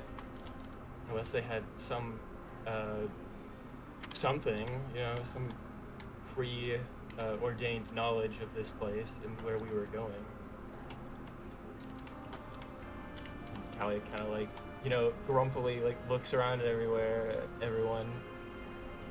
I'll let Jamal bark and say, or it could be the fucking robot that just happened to be very visible to everybody. I don't know what the dog said, but it sounds mean. Callie like glares at him. It's like, I at this point I would like to jokingly say June know exactly what he's saying. It's fine. Callie wants to bonk him on the head. She's too tired after crafting for 2 days straight, no breaks. No Fortnite. Fortnite Battle Pass. All right. June kind of like perks up suddenly and says, "We should probably make sure that there's not more out there." Yeah, I was gonna say, like, it's very suspicious how there's only one of them. Tim's gonna step out and do a perception check if he can. All right, Scan. Tim. Then do me a perception. As a matter of fact, Tim, make me 2 perception checks. Oh yes, that's right. Should I make one 'Cause as I have well? 2 eyes. And Mr. I have 2 eyes. Behold the power of 2 Yeah, eyes. one eye's stronger than the other. I know Okay. that's the laser eye. Mr. Short. You can have Mr. You can have Mr. Sherv. Yes. All right. Roll. Oh my shit, God. Hey! Mr. Servos. You know, I'll do a perception check. The as one well. time and it Damn. actually matters is the one. Okay. So. Oh my god. Hell yeah. Holy shit. Damn, Oh, I we are- rolled the lowest. Okay. We are perceptive, So man. with these higher perception checks, as you guys are getting just a deep look around the immediate area around the camp, you guys find that there is a whole fucking blind set up in the woods in this hex. So like literally 1 hex away, there is a blind, like a hunting stand essentially, that is set up over there that everyone had so far completely waltzed right past and never even noticed. There is in this blind enough space for 3 humanoids to like hang out, without rubbing their elbows too much. 4 if like they're really close friends. But there is essentially a blind that is a disguised watch place Gonna nuke it from station. orbit. There are no other humanoids there. Go ahead, do that. There are no other humanoids. They're the only thing that even passes for stuff inside of the blind is there is a like thin part of a thin like tree log that has been moved over, that was essentially a bench essentially for them to sit on, but along there with it there is 2 vials of some sort of fluid, there is Jack, you see what it is? two. There are 2 extra bolas, and there is a notepad that with a little pencil that's on a string attached to it. And on this notepad, there is stuff that is written down in a specific language, which I don't believe anybody in the party knows, because I don't think anyone speaks Draconic. No. Draconic. Oh my god, that's unsettling. Can Callie take the note and try to translate it later? Yes, and if you find somebody who happens, they can just tell you what it says. Right. But yes, it is in. It is a little thing of notes, and if you were to hazard a guess, it almost looks like a ledger of comings and goings. Well, Like us. Like when we were coming and going. Can I do a check on what fluid is in the bottle? I'm hoping it's not piss, but probably is. Most definitely. Make a crafting check for identification. You know what it is. You said it. Those are Gatorade bottles, man. So actually though, these bottles are not piss. They are, in fact, let me give you the exact name.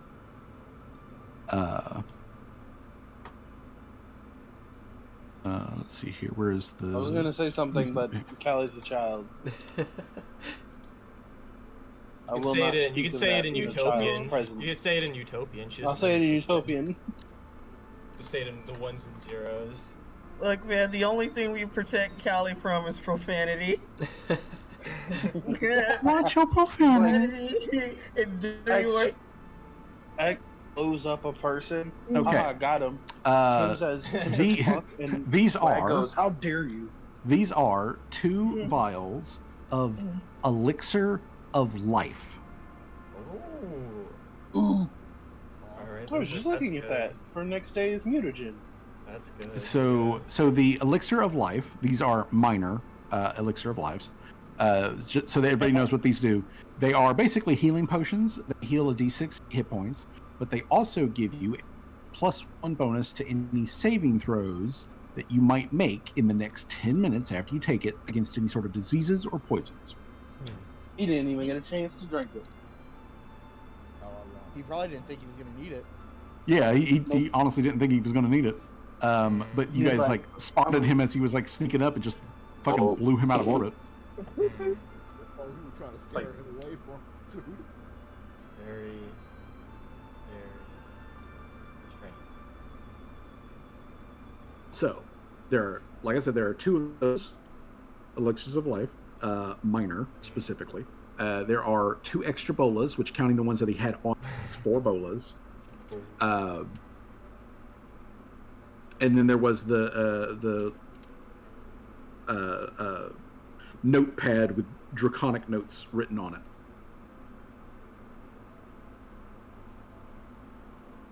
Oh.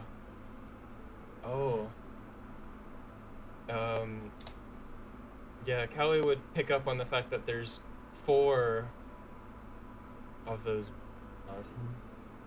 and pick up on the fact that they were clearly trying to kidnap us, or somebody, because those are non-lethal.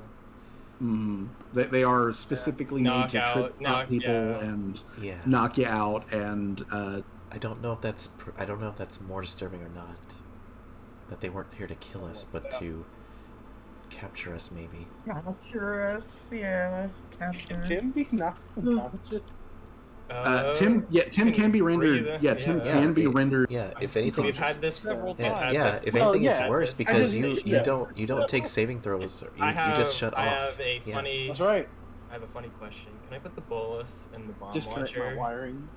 No. Oh.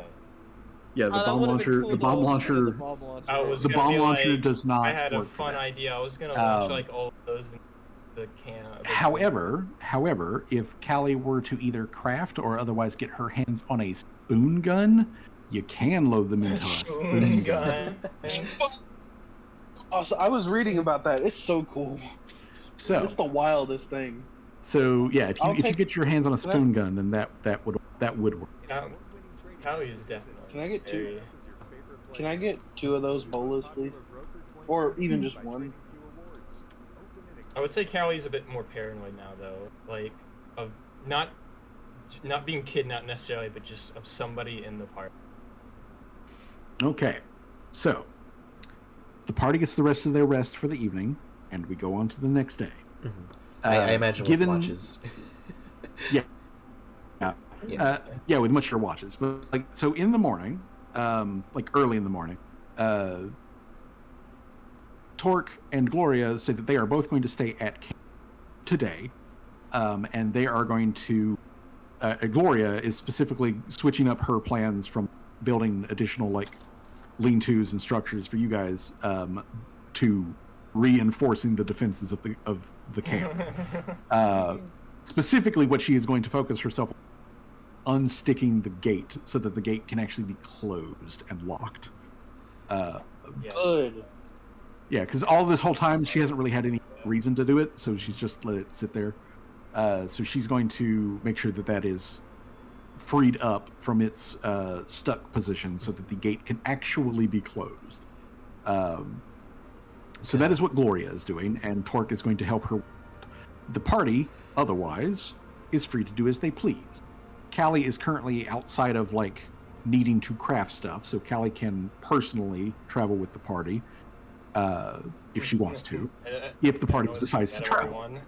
So here at the beginning of the day, what does the party in fact want to do? I want to go investigate that tower. I want to investigate the big explosion. All right. Yeah, over here. What explosion? Okay. So yeah. I can imagine everyone being like, I want to go Callie just like walking. He's like, I want to go investigate that like every. What explosion? Yeah. The explosion that only Callie, and, Torque, and Jamal heard. Jamal heard the explosion,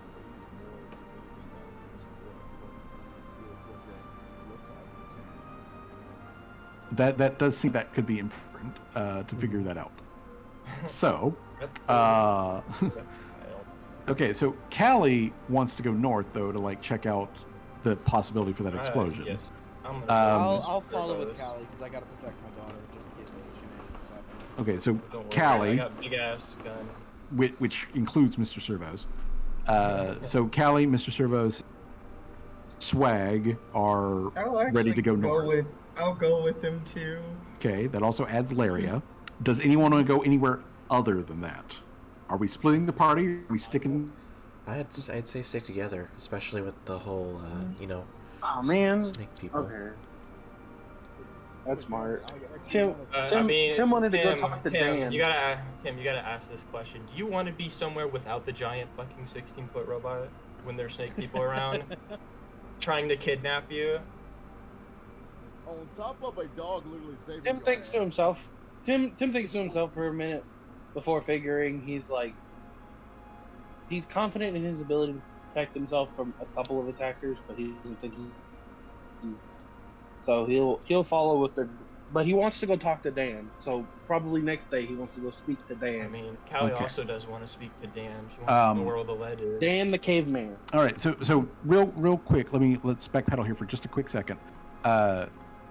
Jay, you were saying something earlier, and I couldn't quite make you out. What did you say earlier? Is that I wanted to fucking investigate where the fucking snack man came from, and I was gonna get Tim to tag along. They came. Oh, They came from another player. I mean, you can try that. you can do that. Yeah, the two gunslingers, absolutely. Okay, so the gun crew is going to go on proactive You're gonna- defense. Make sure you bring back a live one. Callie says, like, menacingly, rubbing her hands together. Gotcha. Okay, so since this is a new day, this resets the party's movement boon back down to 0. So that means that moving through this new area, you're going to be at 1 mile an hour. I'm going to put one thing down here at the blind for the gun team, and we're going to take the other one, and we're going to march north to towards stuff. Now, if you go directly north, this river here that is close by, this is extremely easy for you guys to ford. It doesn't require jack anything. There is a bigger river, though, ever so slightly past it, which will require a check for you guys to ford because there isn't a bridge conveniently. Okay. All right. So, and it will take you guys 1 hour to reach it. So 1 hour later, you guys reach the bridge. The gun crew is checking out is looking for snake trail. So for the gun crew, I need Jamal and Tim. I need y'all both to make survival checks to track, and are either of you trained in survival? I have a skill called Experience Tracker. Oh. But yes, I am trained in survival. Okay, good. I am trained in survival. All right, you guys are both trained in this. Okay, cool. So I need both of y'all to make a survival check to track. And Tim, if you would ping your feet in the chat for me, please. Oh yes.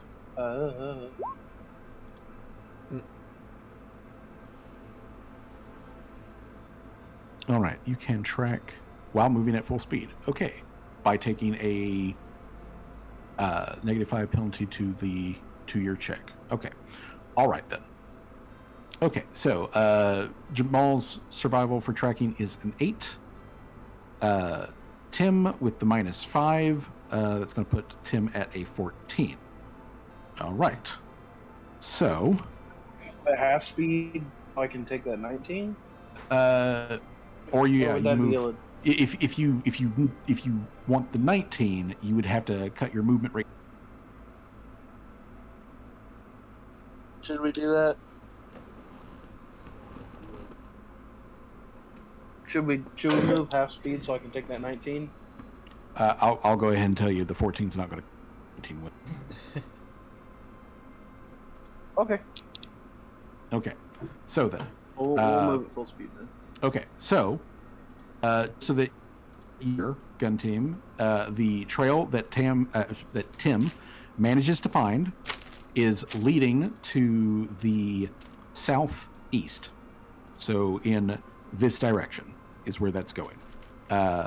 Because you are tracking, you only get to move 1 square. So for the next hour, you guys make 1 square or 1 hex worth of travel. For the party that is moving, you guys have come to the Broad River, so I'm going to need you guys to make athletics checks, except for Callie. Callie's the only one who doesn't have to make this check because Callie has a swim speed. Athletics? Oh, shit. Dude, what is up with June this session? Holy shit. Hot damn, like, yeah, like, seriously. June, I was like, about to say, it's a good swan thing, dive. too, because Callie doesn't have good athletics. I'm Okay. trained in athletics. Okay, could you make a athletics check for Mr. Service? Oh. Yes, I can. Athletics. Oh, of course. Oh, yeah. no. Okay, so Larry gets across, June gets across, Shadow Wizard Money Gang and Mr. Servos. Well, basically, Shadow Wizard Money Gang doesn't make any progress. Mr. Servos basically just slips on a fucking like big slippery rock and like falls on his ass and has to like get back up again. Okay, so half of the party's on one side of the room. Half of the I'll need Shadow Wizard Money Gang and Mr. Servos to try again. God damn. It is DC fucking 15. If Servos can make, since Servos made it, I'm just gonna say Shadow. just easy to Climbs ride. across it. Yeah. Climbs on top of him. All That's why right. he just clings. He can't Okay, get wet. so you guys- He can't get wet. He looks like a Yeah. wet dog. Okay. So Jamal sneezes. Somebody must be talking. Shit. all right. So the northern party, blue dice. Southern party, yellow dice. All right. So northern party. Similar to yesterday, you guys find some good like nature trails and whatnot that are leading back through here, which gives you an extra space to move this hour. Yeah. So deboop, and you can start to see like the edges of this, like it, like, you know, like from a distance looks like a forest, but even as you get ever so slightly closer, you're like, wait a second, that don't look like forest no is forest. too picturesque. So That's you know, the Feywild. something going on over there. Down south, you boys, No. while y'all are down south, Tim's out of ammunition. Help. hold on, I gotta find fucking like right tab though. Tim murders snake people and then just hears click. Oh shit. Okay, so Spare a couple bullets, Jamal. Please, sir, can I have some more? Just one smackerel of bullet. just a single smack roll of bullet. Okay, so let's see. I need to go to this real quick, and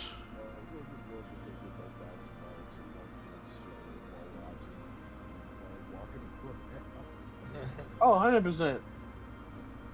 And like midway through this hike, Tim just whistles real light. It sounds more like wind is going through like the metallic parts of his face plate, and then brick just materializes. okay.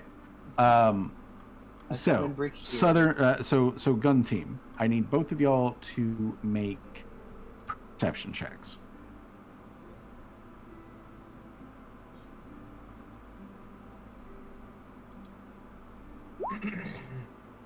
Hey, Oh, nice.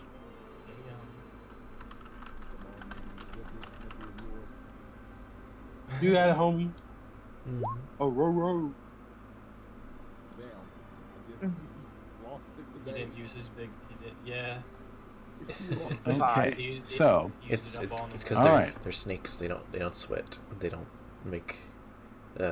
Yeah, okay, so then, let me. They will when they learn what Callie's gonna do to them. Okay, so then what I need is both members of gun team Mhm. to make fortitude saves. Uh-oh. Oh no. Oh no. I think I just got. Hold on. Stubborn.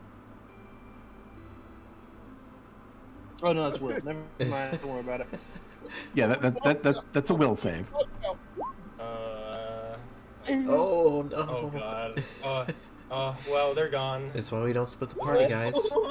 Hey. Dang. Look at that. Jamal. Jamal with the 19. There you go. There you Still go. Okay. failed. You're still All right. Rask. So, all right. So, Yeah, I mean, Jamal, I guess I threw a bullet at you. as you guys are moving along, and you're keeping an eye on this very weak trail. So you're moving slowly, trying to keep an eye on things, and as you're going, Jamal, like literally none of your heightened senses catch this at all, but something that you do not see comes up like just out of the bushes as you guys are moving aside the underbrush and everything. Something comes through the bushes and hits you like a fucking truck. Ooh. Jamal isn't flying. Holy shit. Jamal is sent flying and Jamal gets literally thrown, like bodily, into the trees. So does Tim, but Tim gets it worse. So Oh no, yeah, not so robot. so Jamal, Jamal, I'm going to give you the blue dice. Again, gold dice for Tim. So Jamal is takes a total of 10 bludgeoning damage as he collides with several trees and then the ground. Shit. Damn. Nice. Tim, conversely, Tim takes.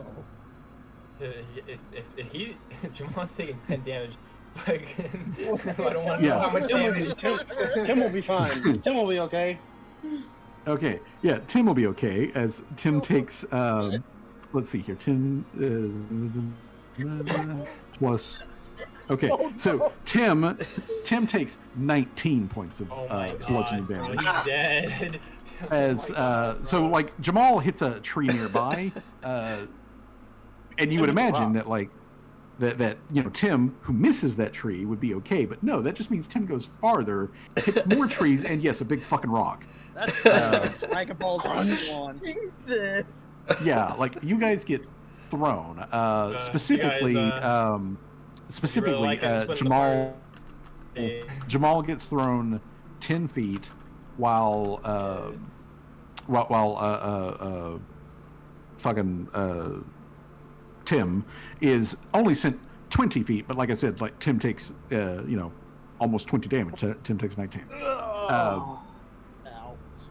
When as you guys like hit the ground and like fuck, what the hell hit me, and like look up, the only thing that you see briefly is literally like a see-through like hologram or boost or something of a large four-legged like built like a tank like animal that immediately vanishes after like it sideswipes the both of you. And you have the definite, strong feeling that whatever it was angry at you for some reason. It's Sans falling down a hill. Yeah, honestly, probably. Just flung. Yeah, just sands Okay. falling down a hill. Like just like full So throttle. how's splitting up the party? Can feeling? hold on. Guys. I'm not looking for Callie's sass right now. All right. Tim's trying to find his way out of this. I mean, Callie did warn your ass. Okay. She said, "Do you want to be anywhere without this?" All right. So to be clear, what happened is you guys essentially got hit by literally a fucking ghost. The fucking ghost of a shit. woolly mammoth. What? The ghost of a woolly mammoth like fucking charged through. Oh my god! And these forests are Ghost of fucking a haunted? mammoth. What? And beat your ass. Holy shit. So yeah, now you know. So now you know part of this place is haunted. What? Great. That's something to tell the class. What? So I am going to again place a like marker on the map. Oh my god. Okay, What? so you guys get hit by a motherfucking woolly mammoth, and after you pick What? yourselves back up, question: are you going to attempt to continue to follow this trail? Okay, hold on. Don't tell me you're gonna try and shoot them. Fucking No, I'm not gonna shoot the ghost of a woolly mammoth. My gun isn't. My gun isn't magic. That so I woolly can't mammoth do is that. already dead. Yeah. What are you guys It's not actually- good yes, against no. ghosts. It's not good against ghosts. Is Because it? I think items like good against like spiritual stuff, and yeah, would have been nice to have that. Yeah, definitely would. But We don't. gun team. Okay. Gun team. The serious question is: are you going to continue to try Yeah. to follow the trail?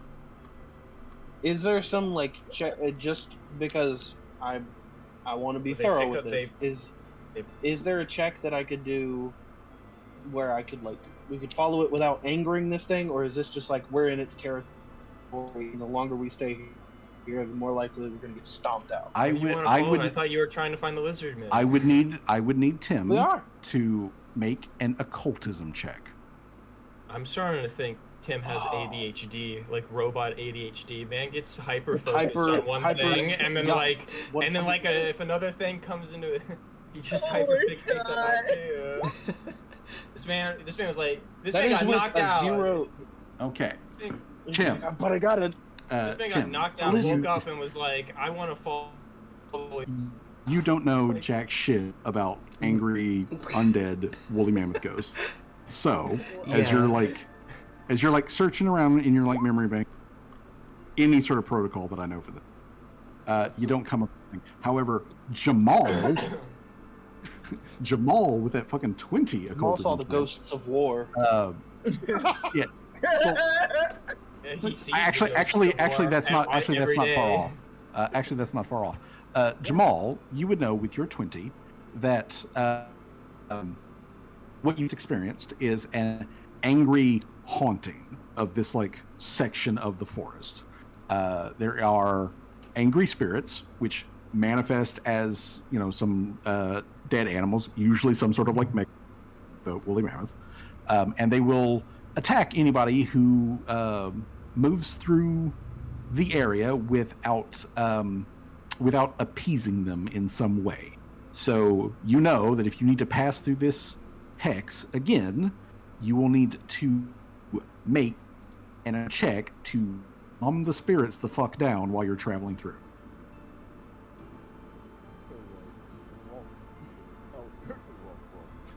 Also, with your check there, you also know that the spirits are, while they're very violent, the spirits are also weak, so they can only really do this like once per day. So they won't be able to physically attack you for another day. It's Tim like a fucking truck, uses him like a hacky sack. And I will tell you though that if you were to like say critically fail the save, then the damage the thing does is literally 3d10 plus 15. Oh my God. Oh my God. That's up to 40. That's up to 45. You still want to follow that woolly mammoth? Would that be enough to one-shot anybody? I'm not trying to follow the woolly mammoth. I'm doing the lizards. 40. I believe 45 damage is enough. That kills everybody. Go, if not everybody. Yeah. Because I think the beefiest members of the 30s for hit points. Yeah, I'm at 35. Yeah, so if the crit fail, that's just like your 38, yeah. Anybody get the license plate of that woolly mammoth? Yeah, crit fail this thing, and there's a reasonable chance, that it could just straight kill you. But you'll end up in several places at once. But Jamal knows, and therefore Jamal can communicate to everybody else that if you're moving through this hex, you need to make an occultism check, and if you pass the occultism check, which I will also go ahead and tell a DC 19, then and you can use occultism or you can actually either or, but it's DC 19, and if you pass the check, then the spirits will not attack you. It was occultism or what? Occultism or religion.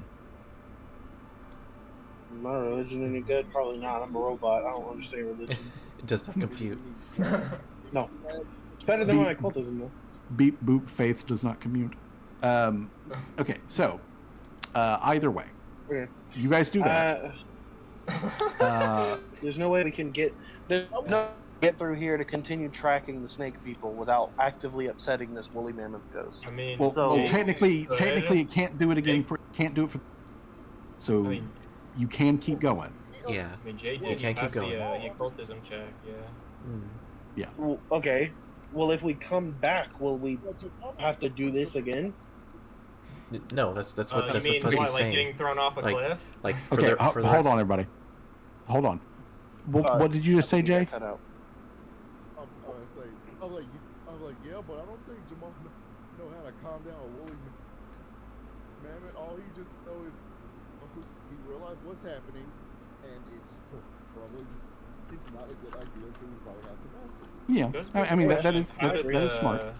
Goes back to the question: how did the lizard get through there? Bypassing the check. Oh, Yeah, Lizard people I did actually make the check for them. that's what you To Oh god, can you earlier. just schmuggle their way through can it. you just imagine well, I'm just hypothetical. Like, can you imagine Yeah, like them guy tracking the snake off-screen. down, and then like you find this snake person like impaled on a tree, and you're like just like, what the fuck happened? Like, what the hell happened to this guy? That'd be pretty comedic if Yeah. he died off screen. Yeah, that would actually be I mean, kind of it'd probably comedic if they just died. it'd probably oh be no, more that'd comedic actually be if they terrifying. actually died. That would actually be terrifying if we just came off to that unprompted. Then Because getting again, acid thrown off of them? because like if it had, we wouldn't be able to trigger it. So we'll just find this like snake thing dead, like impaled or like trampled to death, and it's just like oh, like if that killed him, what's What the hell happened here?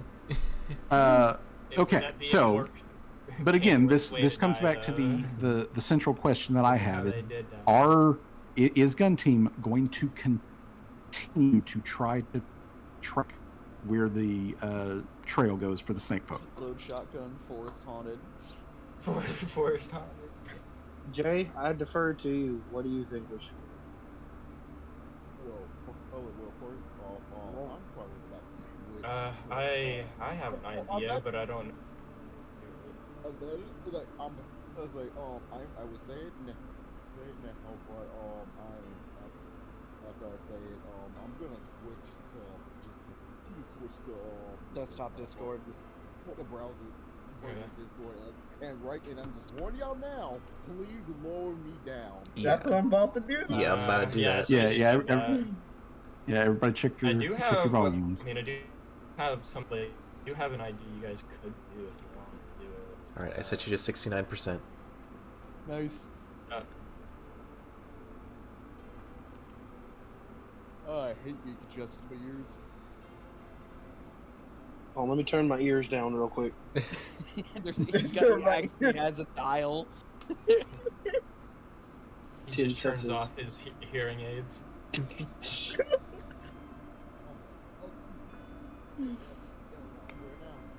Much better. Oh yes, that's much better. Yes. Okay, now I was saying, Jamal probably just woke from a daze, figured out what happened. You see Tim, obviously, he just like a body almost died. He got bodied. He's doing the Simpsons. He's doing the Family Guy. Yamcha in the crater. Yeah, Yamcha yeah. He's like twisting all of his joints back into place. Family Guy death post, Yamcha crater. Okay, so But, choice is yours. All continue or not. I would. I mean, I have a suggestion, honestly, but I wish this, I'm not with around. With the check, do that currently? Was that check was just meant to be aware, or was it a check to, or just keep it calm? Keep it calm.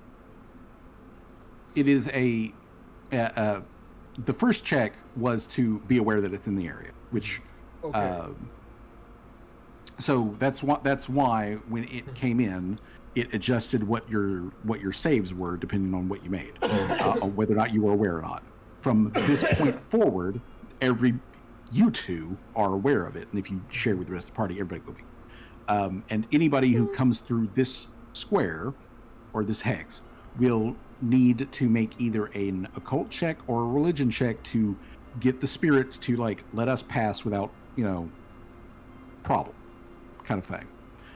But it can only do what it did to you guys once per day. So if somebody triggers it after it happens, you don't have to worry about making time basically to recharge. Ooh, okay. So we could continue. Yeah, so that's the question is are you continuing? I'm like, yeah, we just probably just have to go around that specific school. Yeah, and you can't also just physically avoid it. That's also entirely. That's good. And now we know it's pinpointed to my head. Okay. I will remember that. Tim will remember that. I mean, he probably should. Specifically, Tim will remember. Locked in his memory core. Brackets. We ain't everyone doing here. that. We Okay, ain't doing that again. okay. Coordinates Jamal, 0.42 avoid. It just Graves goes to Tim and tell him like, yeah, let's please not come back here around here again. But you might want to. Yeah, no problem. Yeah, we'll be Okay. avoiding this next time. All right. Ah. So, Okay. I'm Back processing. to the mission. all right, back on mission. So I need you guys again to make another survival check to keep moving. Bang. On the road again. Okay. It's the same DC as before. So with that 24, that would allow you full. And getting me 8. I'm like, yeah, I'll just hop back on Tim. Okay. So let's see here. 1, 2. So you guys continue to move south in this direction. So that's where y'all are going. So, but now we're going to jump back up north. You guys make your check, and you get to the Grove. And when you guys get to the Grove, you can see that yes, this is a weirdly like there's there's a fucking Instagram filter everywhere you look that's just making this place look like really fucking nice. And there's a large like pond that has all the trees like growing around it. There are, deer plentiful in the area, squirrels, birds of just all kinds of birds that are like singing and chirping. All of the animals really like all like freaked out by the party or even Mr. Servos. Like they remain cautiously away from you, like normal animals, but they are not they're not especially skittish. And as you guys are getting into the grove, near the edge of the big immaculate pond that's in the middle of this thing, you guys can see a person standing in the pond, just like a little ways off from the shore, like 10, 15 feet. About waist deep, there is a person who is, from your perspective, you see a person that has a big fucking cloak on. It's a hooded cloak, and the cloak is like dark colored and covered in feathers. And it's floating on top of the water, but like you've got the hooded person like wearing it and whatnot, and it's looking away from you guys. You can see arms that are being held out. They appear to be human arms, very pale skin. Hard to tell gender, but like after they kind of turn and look in y'all's direction, and again you see more or less like a human person who's wearing this sort of hooded robe thing, or hooded cloak thing. And when they turn, they are not wearing anything underneath it. So like this person turns and like extremely pale titties are like just right there as this person turns and looks back at you guys. Hoorah! and looks back over at you guys. I have company. Pardon me. And then like they say something that is in that I think maybe Laria might know. What is? Is it? Laria, do you speak Sylvan? Yes. Okay. Then the person in the pond says something in Sylvan, like they are addressing somebody else, and they say, "We'll talk later." There is no answer. There's no like reply to them, but they just say, "We'll talk later," like they're talking to somebody else. And then this person turns around, walks out of the pond, naked except for this like cloak that they have, and when they get up to the shore, they pull the cloak more or less around themselves, and then walk over. But when they do walk over towards you guys, like after they've pulled the cloak closed and everything.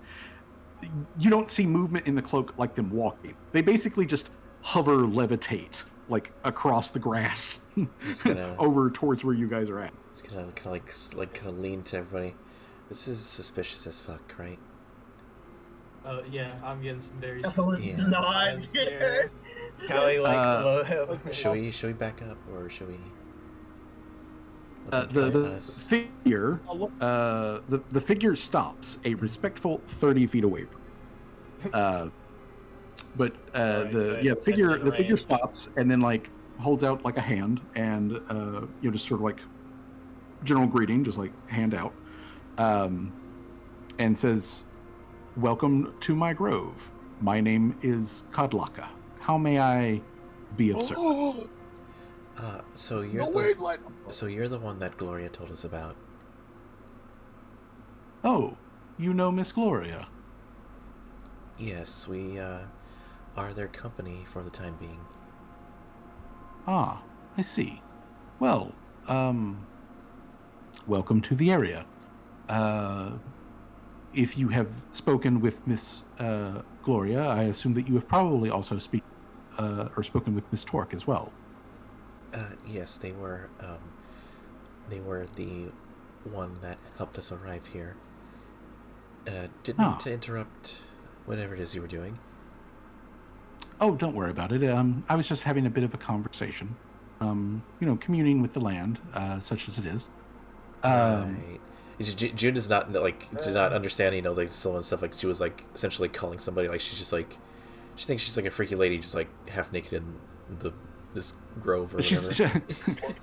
Even though her cloak is covering her up now, quite well she's a lot more half naked. Mm-hmm. But Shadow but has no complaints. But covering where he's covering like Callie's eye. Yeah, yes, you would. Yeah, Shadow Wisdom on the gang is like over on the side. No, it's perfect. But yeah, she Kodlaka does like a formal bow essentially to June and then to the rest of the party, and she addresses the party kind of like just in general, and she says, well, anyone who is a friend of those two can be a friend of mine as well. I am a guardian of this land, and I do take that job seriously. So if you are here with the intent on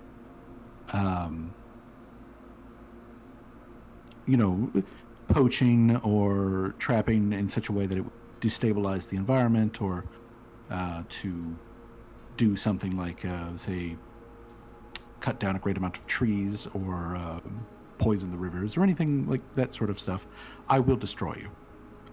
But otherwise, I'm quite happy for you to be here. Respect. Hey, respect. Mm-hmm. That's the kind of proactive. Well, thankfully, we're not here to do any of that. We're just here seeking shelter for the time being. I might accidentally do that. Accidentally. Cud turns back to Mr. Servos and Callie there and just kind of like nods, says like, this is more for our protection than anything. It looks scary, but the thing inside is even more scarier. That looks like one of the well, not exactly like, but it reminds me of the war machines which were unleashed to the south of some years ago. If you are not intent, however, on using it for war and causing strife with the people and creatures that call this land home, then I have no argument with it. Trust me, and war is the last thing on my mind. She kind of like leans to the side, so she can like look around the front of Mr. Servos at Callie, and she's like, and I see that also you have a Azarketi with you as well. That's quite interesting. We almost never get them out this far. It is a That's my pleasure to adopted meet you. daughter. Oh, and she kind of like bends down, like so she can like peek better into Mr. Into Swag's hood, and she's like, "Oh, a Conrosser too. This is a fortuitous day. Aren't you quite the odd group? Well, I am still very pleased and honored to meet you. If you don't mean this land any harm, then I don't see any reason why we can't be I like friendly there to other. and asks, I heard a great explosion come from this general direction. Do you have any say no knowledge of exactly what that might have been? She looks kind of like Say. introspective for like a second, and she's like, "Was it yesterday at about 5 p.m.?" Yes. Ah, yeah. Then you would have heard me taking out the trash. Ah, Insight or something. Yeah. I need to know. You can How gets you even can more yeah suspicious. you can make perception checks against Codlocka. All right. Okay. Callie knows. Oh, Callie- I see. Callie- I take out the trash fairly often myself. Wink. Kind of average. I guess. All right. Codlocka. Her check is Her lion. not like is not like super great or anything, but she's not a slouch. She Okay, seems to so, be a thing. okay, so Mr. Servos doesn't see anything particularly like something he should be concerned about to protect Callie from this person.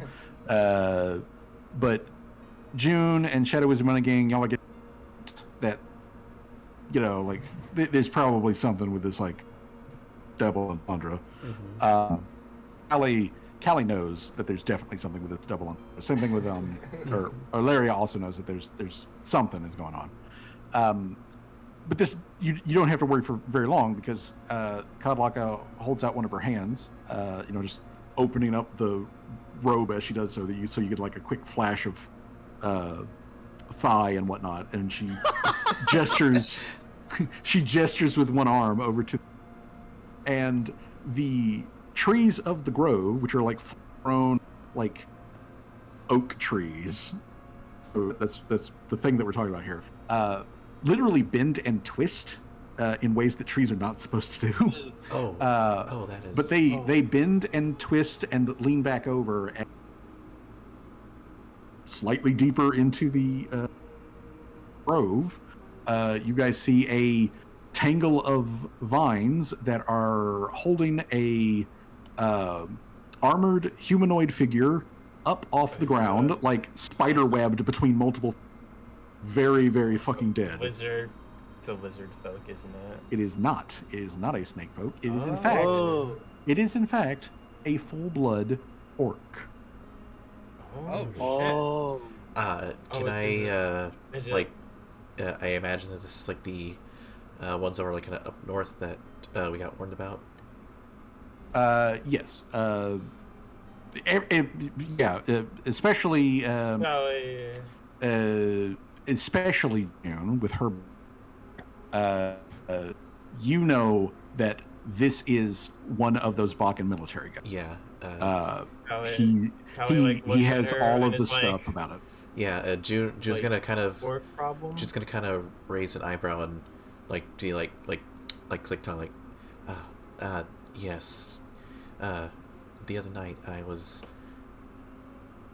with Gloria and Torque. They were telling me about those scoundrels, I guess you could say. That. I mean, scoundrel's a word you could use, yes. Do you need them dealt with? Scoundrel. I am quite proficient at dealing with them myself when they Oh, but cross a line.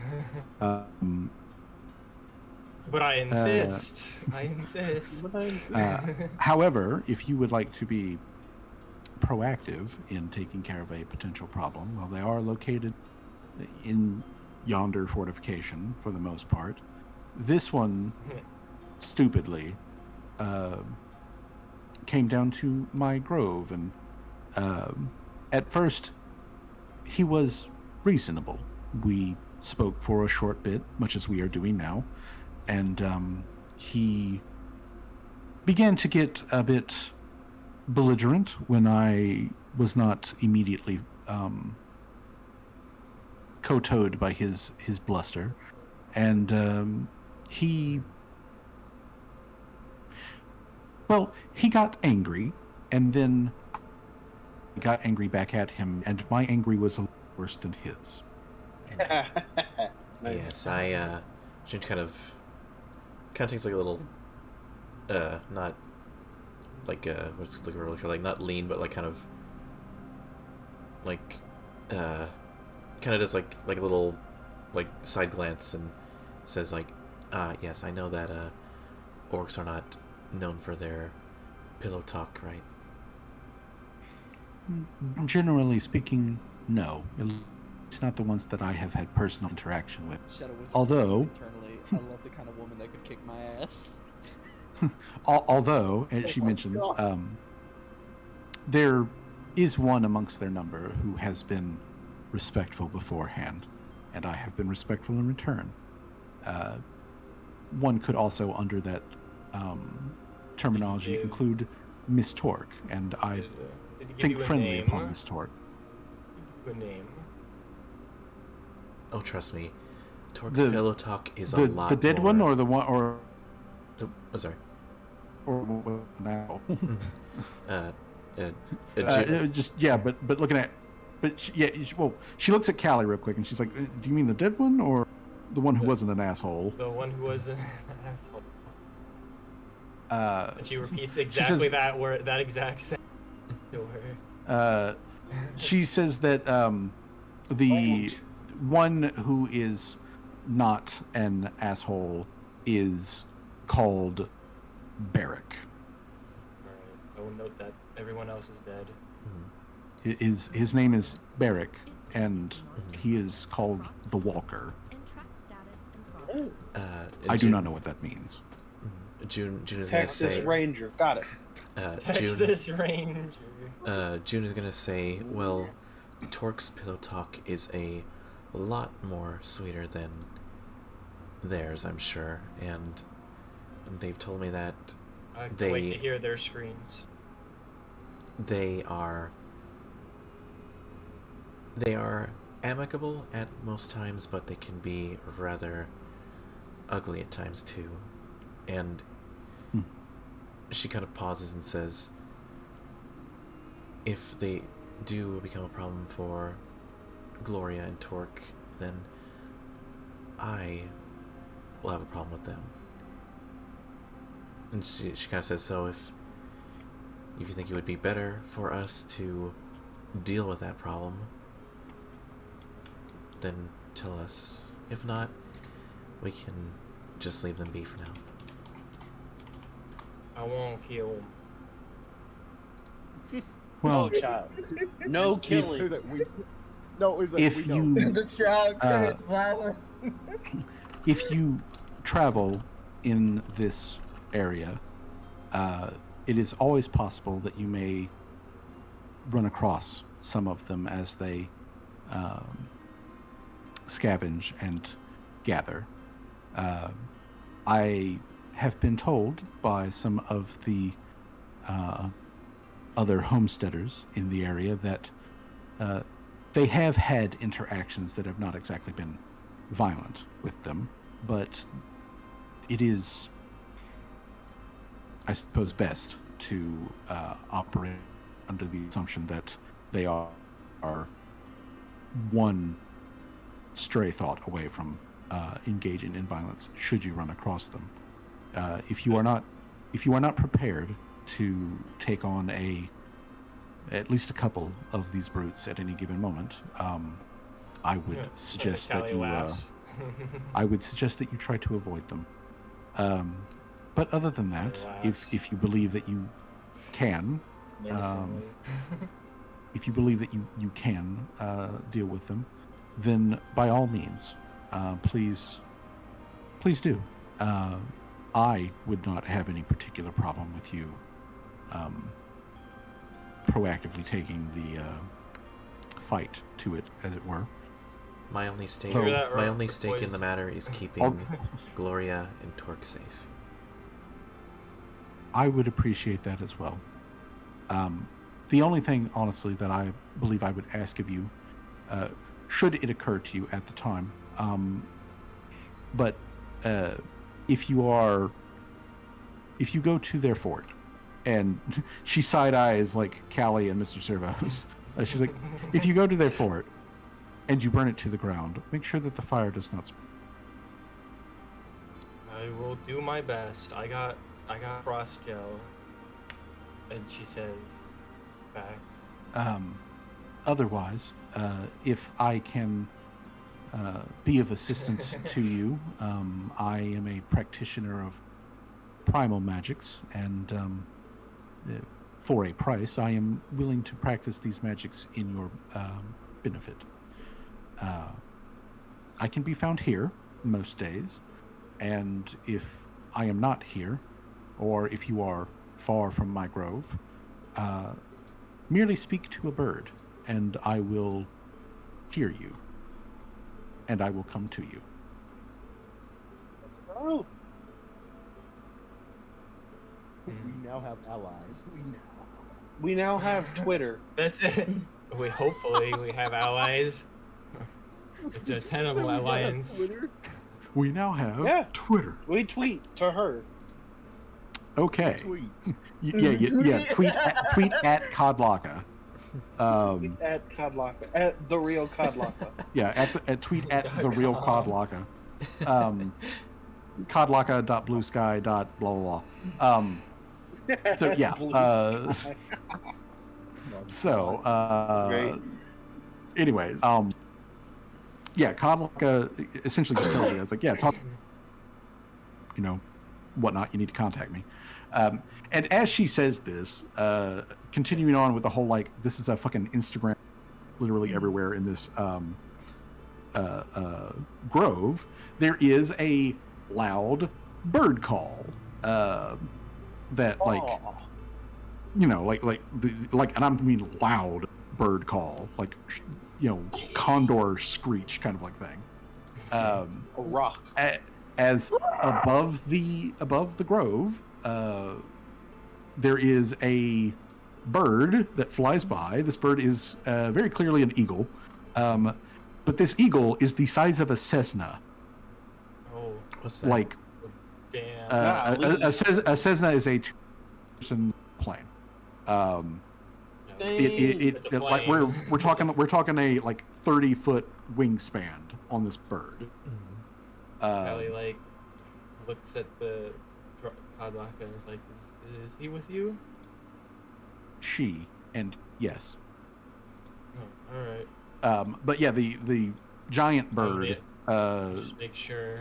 to not like shoot cruises Cal cruises back, out of the and sky. she Codlocka looks up, and Sylvan, so Laria, you can hear Codlocka say, like, to the bird as it's like flying by, that she's like, I will join you and your. Join you in your Did what? you read that? It like cut out.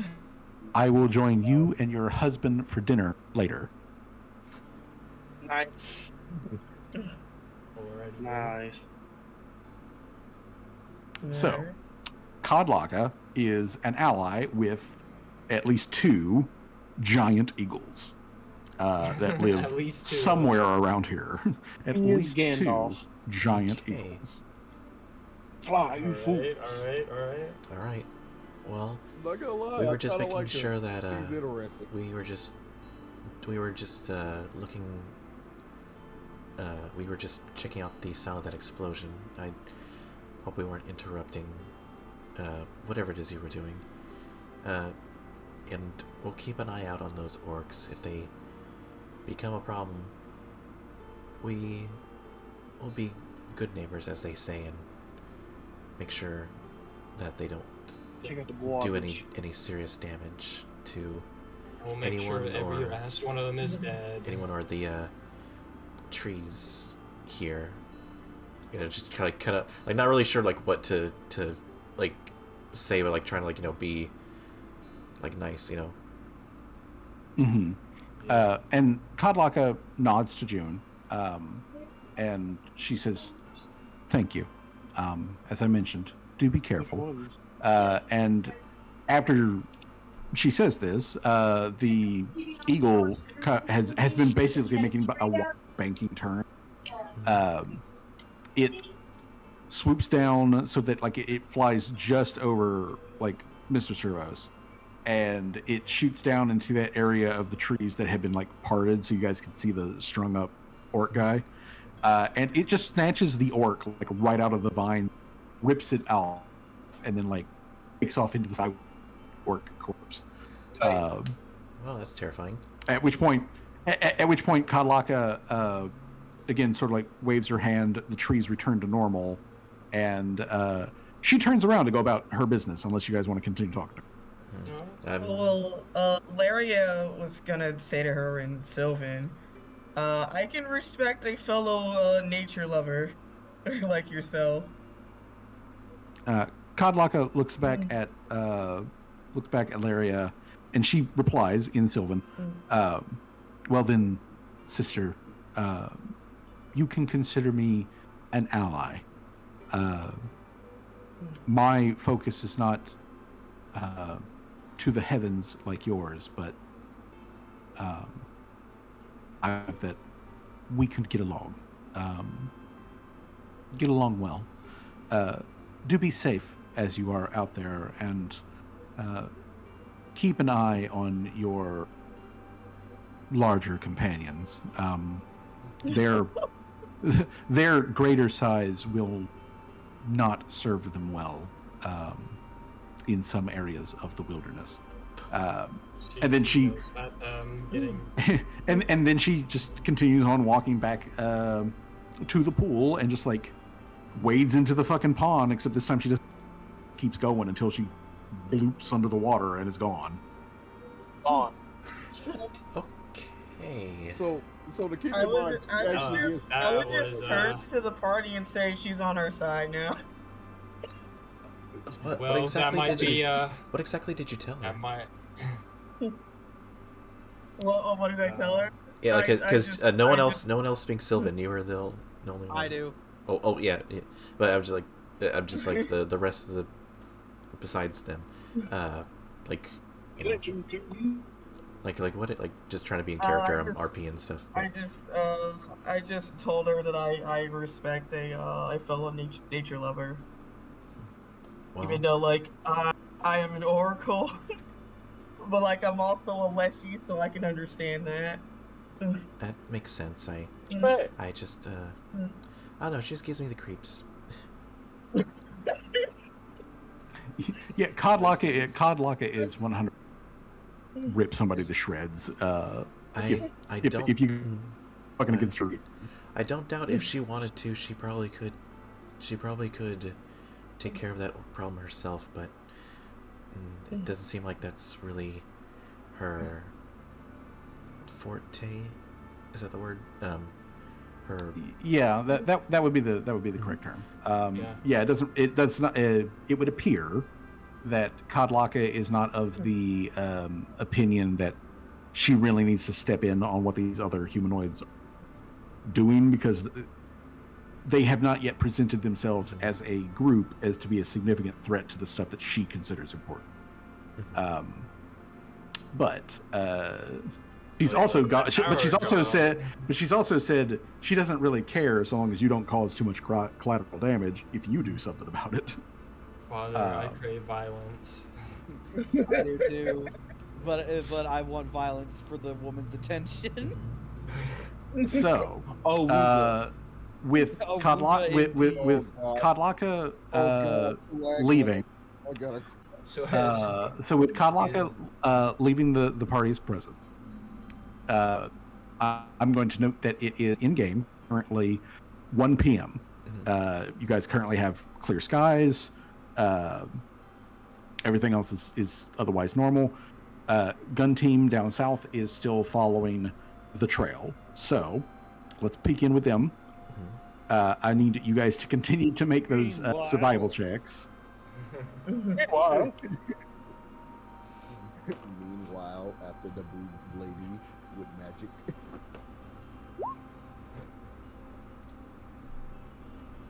It's a survival check. I'm gonna use the restroom real quick. Oh, and Okay. All right. and joking like, and as long as swag don't have another fucking appendages, being excited about You that. see how you watch as another like twig forms in his fucking in his cloak. He's like, "Hey guys, I'm making another fishing rod. Why? For later. Don't worry about it." She's helping me make my next fishing rod.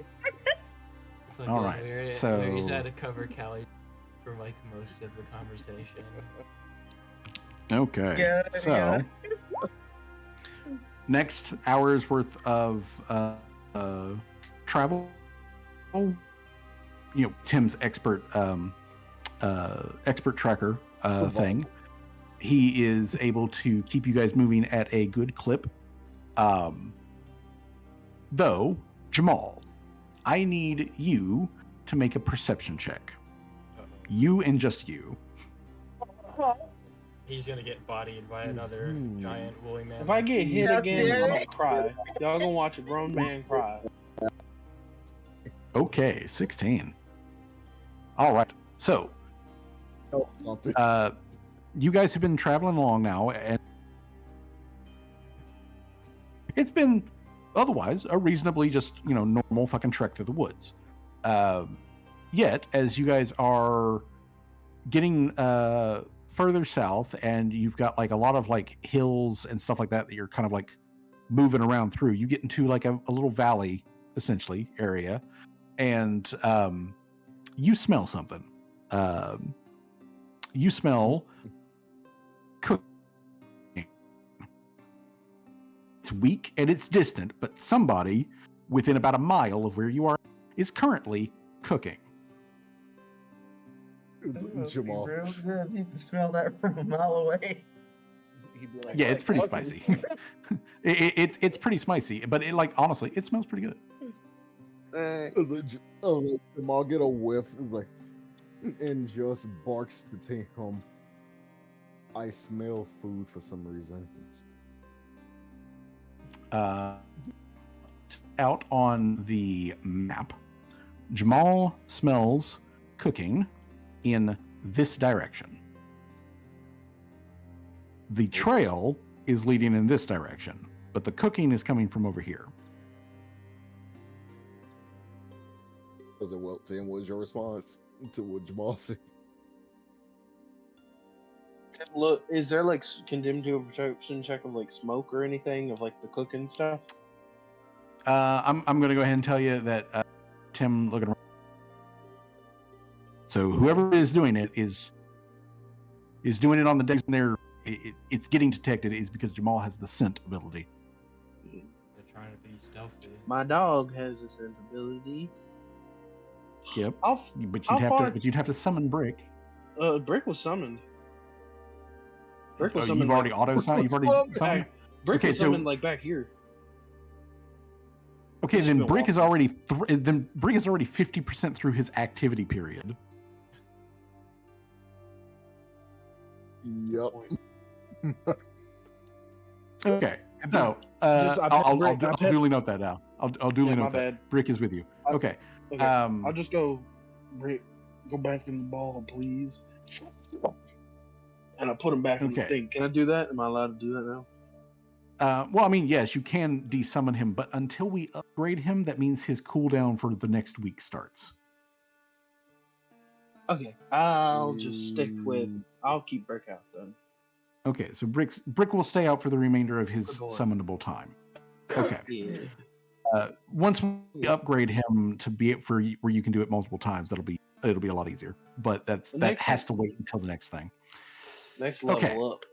Y'all just So, Tim, which way do you want to go? Do you want to follow? Do you want to follow Jamal's nose to something being cooked, or do you want to keep going with the trail?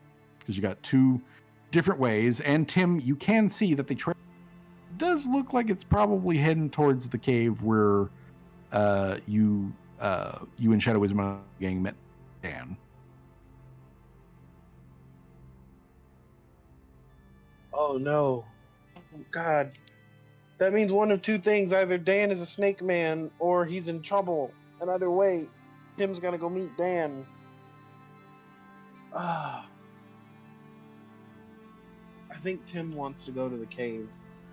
Or to Okay. follow the direction of the path. All right.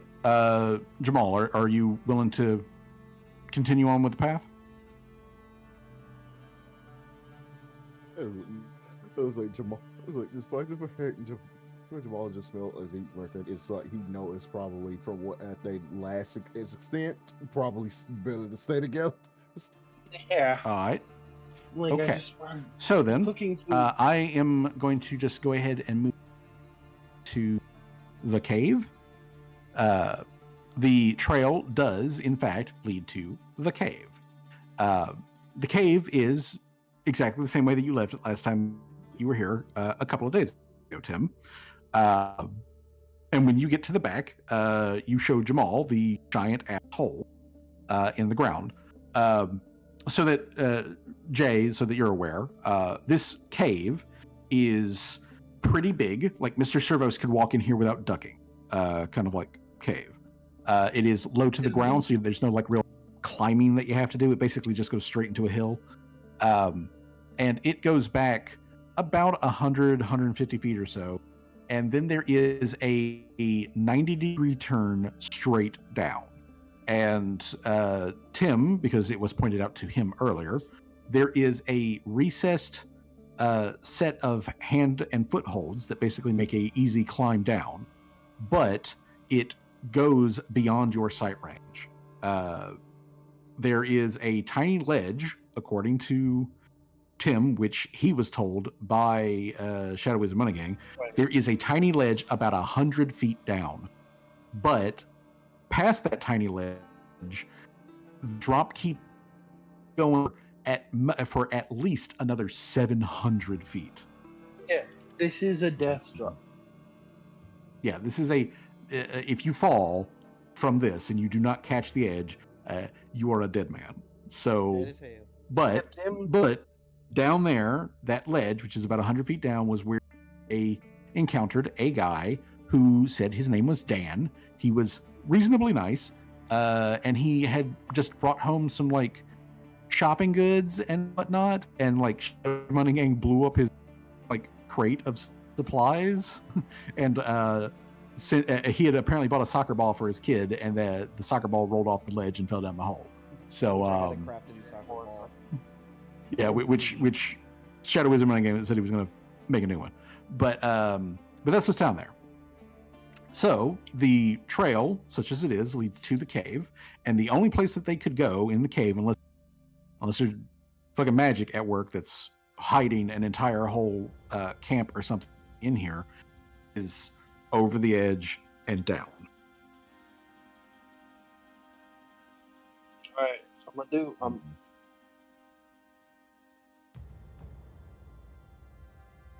So that you guys are aware. Climbing down the wall is an athletics check. If you're using the handholds and are carved in, the check is easier. You can technically climb the other sides, but the check is much steeper, and it is not going to be easy. It has good athletics. So, did we leave the rope here, or did we bring the rope with us? That depends. Is it on either? Wow. I can tell you right now, I do not have no rope. All right. So, Tim, does Tim have rope? No. Okay. No I would rope. assume we stuffed the rope in Mr. Servo's. Yeah, so we no, threw it in so the bag. We threw it in the trunk of Mr. Servo's. no rope, no pythons, no nothing but that. You just got a free climb down. Dan has to be like ripped or something. Well, from the damage he took. Well, from climbing up and down. From having to go up and down that all the time. Dan's got to be probably relatively strong and have a hell of a grip. Yeah. Oh, God.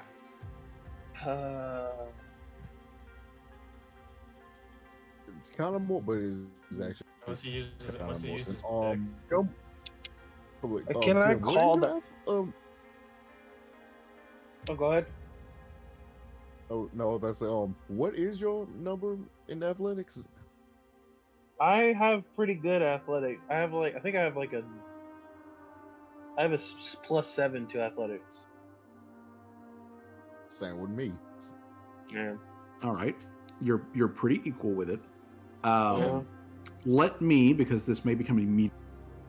Let me tell you, catch the edge,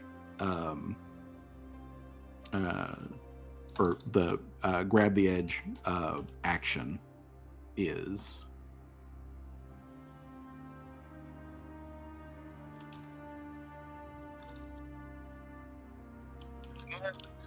We'll have to get like an immovable rod or something to like get us a little stand place next to Dan, or have him build us a little something. I'll pay him. Okay.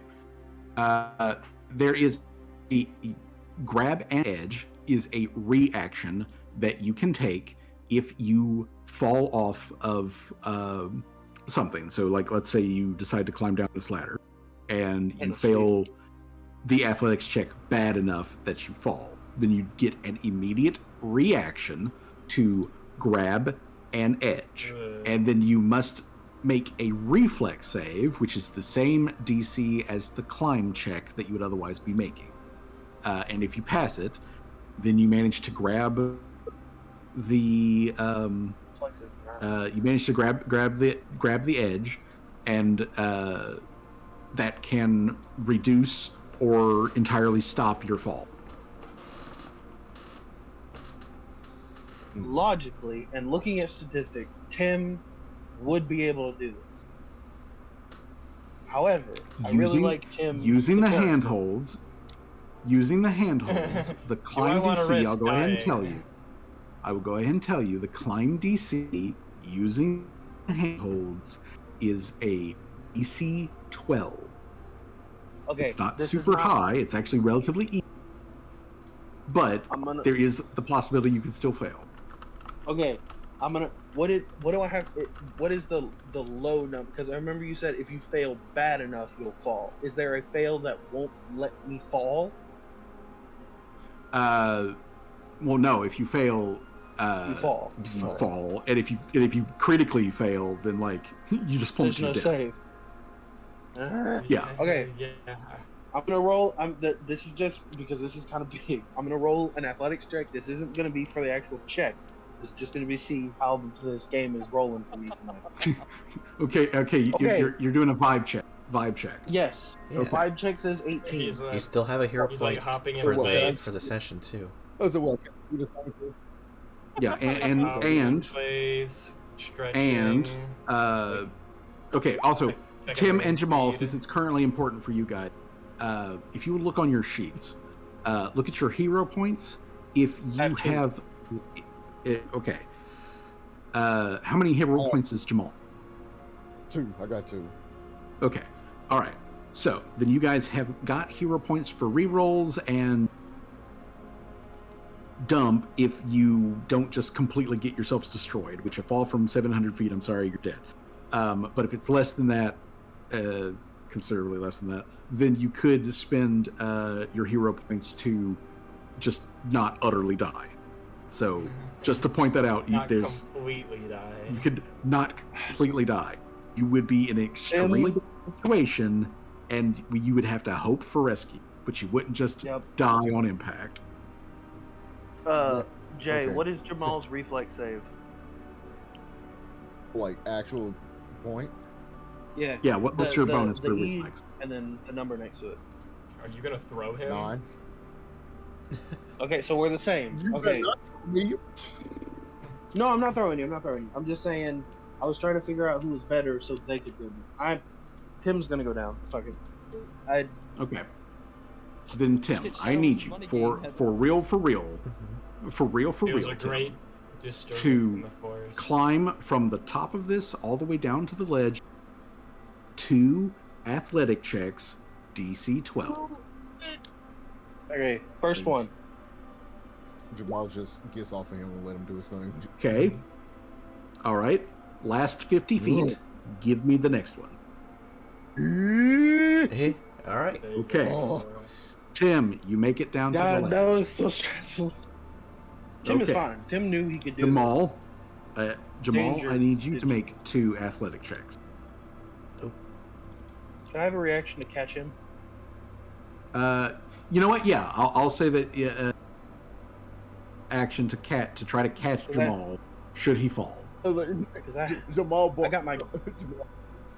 Jamal Bar, you better get me if I fall. I'm gonna catch you. I got my grippy hand. I like open my grippy hand. My new one that I got. His grippy hand. Oh my His goodness. I fucking don't do. like the grippy sound of hand. that. I do not like It does. that sound. It's my automaton armament. It gives me grapple. Tim's like, I got the grippy hands. All right, but let's see I some got the checks from grippy- Jamal. Come on, Jamal. Oh no. Okay, Jamal, Hero I'm going to point, need hero you point, roll to. again. No, I'm going to need you to immediately make a grab an edge check. So I need you to make a reflex save, DC 12. Oh, there Okay. we go. Okay. Oh, All right. So that's the most we're So looking for. Jamal He slips a little bit. starts his way down. He slips a little bit, but he catches the edge. I'm going to need one You're more check. really killed, aren't you? This is Tim's doing. You didn't ask for fish sass, man. Really You trying didn't to have get to follow yourselves me. killed. Okay, one more check from Jamal for athletics. Oh, Jesus Christ. God. Saving throw again. Saving throw Shit. again. Saving throw. Saving throw. Yep. No. I'm like, Oh, Okay. Wait, All right. So he got most of the way down. Tim, you've got your grabby hand. Your grabby hand is actually going to be easier for Oh, you. we made another athletics, not a saving throw. Yeah. Actually, yeah. Back up. Jamal, Yeah. roll a reflex save. Yeah, not athletics. Okay. Okay. Hey, All right. Jesus Okay. Christ. He slipped Pull both over. All right. times. I'm gonna Give So- his grab hand, my take back. it away. Oh, All right. So I'm Jamal has some very like oh shit moments coming down this ladder, but you do reach the bottom. You reach the bottom. You get down to the ledge. Are you guys using any light sources? I know that both of you have low light vision, and Jamal has scent, but are you using any light sources? Yes, I would have. I brought a torch. I specifically grabbed one and put it in my inventory, so I have a torch. Okay, so are you going to light up your torch then? Can I do a perception check before I light the torch? Yeah. It is quiet as fuck down here.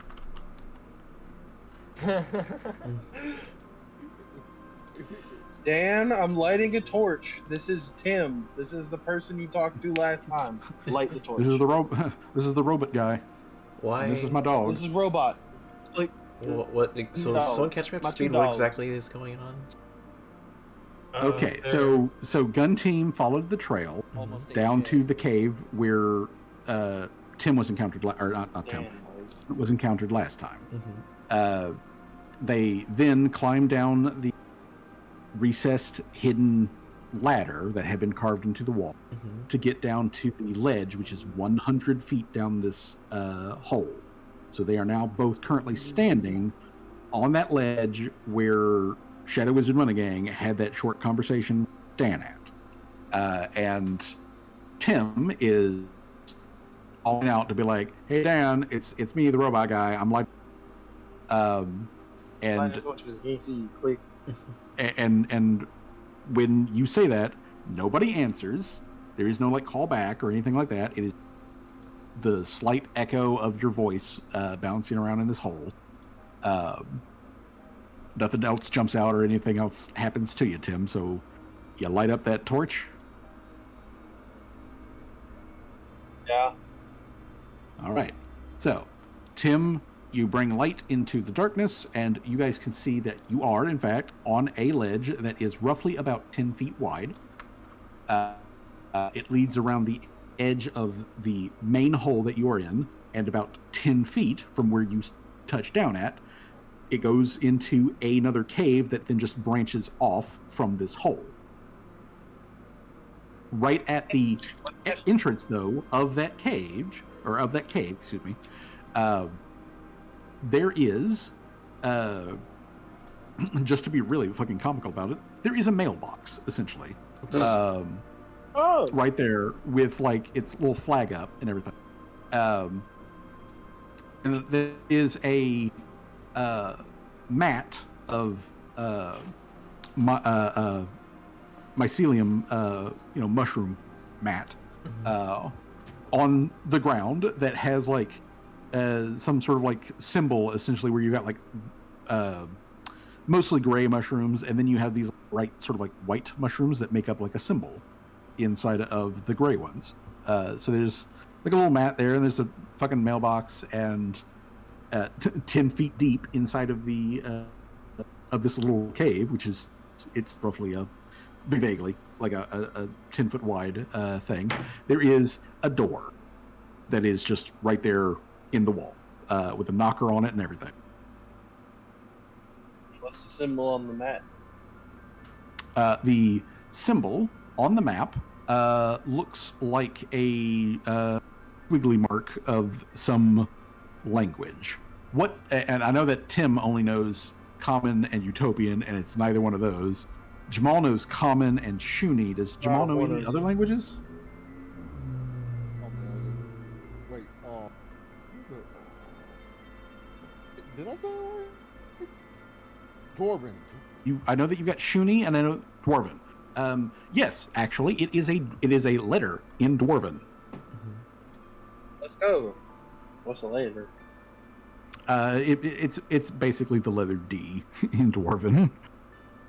Oh, but it is just the letter D. I guess Dan will. Dan's mailbox. Dan's mat. I'm gonna knock on Dan's door. All right, you knock on Dan's door, and roughly, like a minute after you knock, you hear on the other side of the door, you hear footsteps approach, and then you hear Dan's voice call out, and you hear him say, "Who is it?" Mail. Mailbox. Nah. Mail for yourself. This mail for yourself. This is the robot guy that talked to you a while back. Or the guy holding up the other guy. Oh, the automaton gentleman. Yes. Your name was Tim, correct? Correct. Oh, well, give me just a moment, Tim. And then you hear like multiple locks, like ching, ching, ching, ching, ching. Come undone, and like the other side of the door, you get a brief look at what looks like Tim and Jamal. You both have seen one of these guys before. He was in, or when you guys were raiding Herbert's basement area, there were a couple of guys who had like their skin was very like charcoal like very like not human kind of dark, but like literally like charcoal black. yeah, but like literally like charcoal. Well, Yeah. Dan has that exact same complexion. He otherwise generally, but yeah, he opens the door and immediately when he sees the torch, he's my eyes. Oh, my bad. Tim like uh, passed it out. All right. But like he rubs his eyes and he's like, no. I should have asked before I opened the door. It's my fault. Well, Tim, what brings you down here? Oh, before anything else, this is my friend Jamal. He kind of blinks, like, tears out of his eyes and like squints at Jamal for a moment.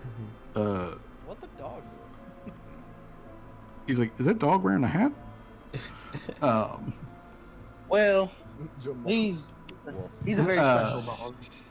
Well, he blinks a few more times. He blinks a few more times and he gets like a good look at Jamal and he's like, oh, a Shuni. I haven't seen one of you guys in a long. Yeah. No, that. Although that one's a dog, and he points to Brick. Okay, so that one's, but that one's like made out of rocks. It's a rock dog. I love him. Okay, he's a rock dog. That's why his name is Brick. Well, that's very that's very interesting, Tim. Although that doesn't really answer my main question. What are you down here for, buddy? Because like I remember quite clearly informing your friend who was hanging from the ropes last time that it's dangerous down here. And you really shouldn't come here unless you're really prepared for it. And I mean, I'm sure you guys know how to handle yourself. Like, yes, have you ever been to the Darklands before? Well, our plan's not particularly go to the Darklands just yet. We were following in the trail. I guess to start off, last night we were attacked by what seems to be snake folk. Oh, okay, guys. Yeah. So me and Jamal were following their trail, and it eventually led to here.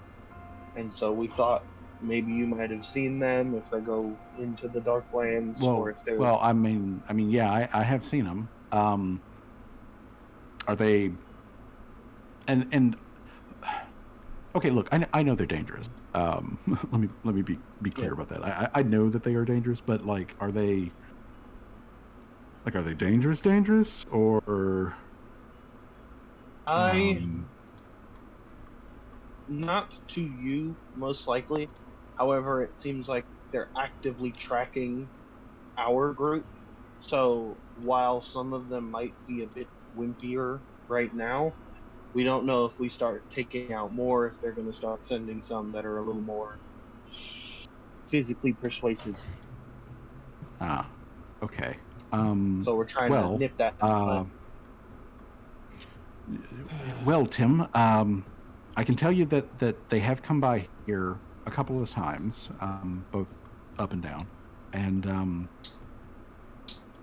oh geez, what can I tell you about them? And he kind of like leans against the wall and like rubs his chin.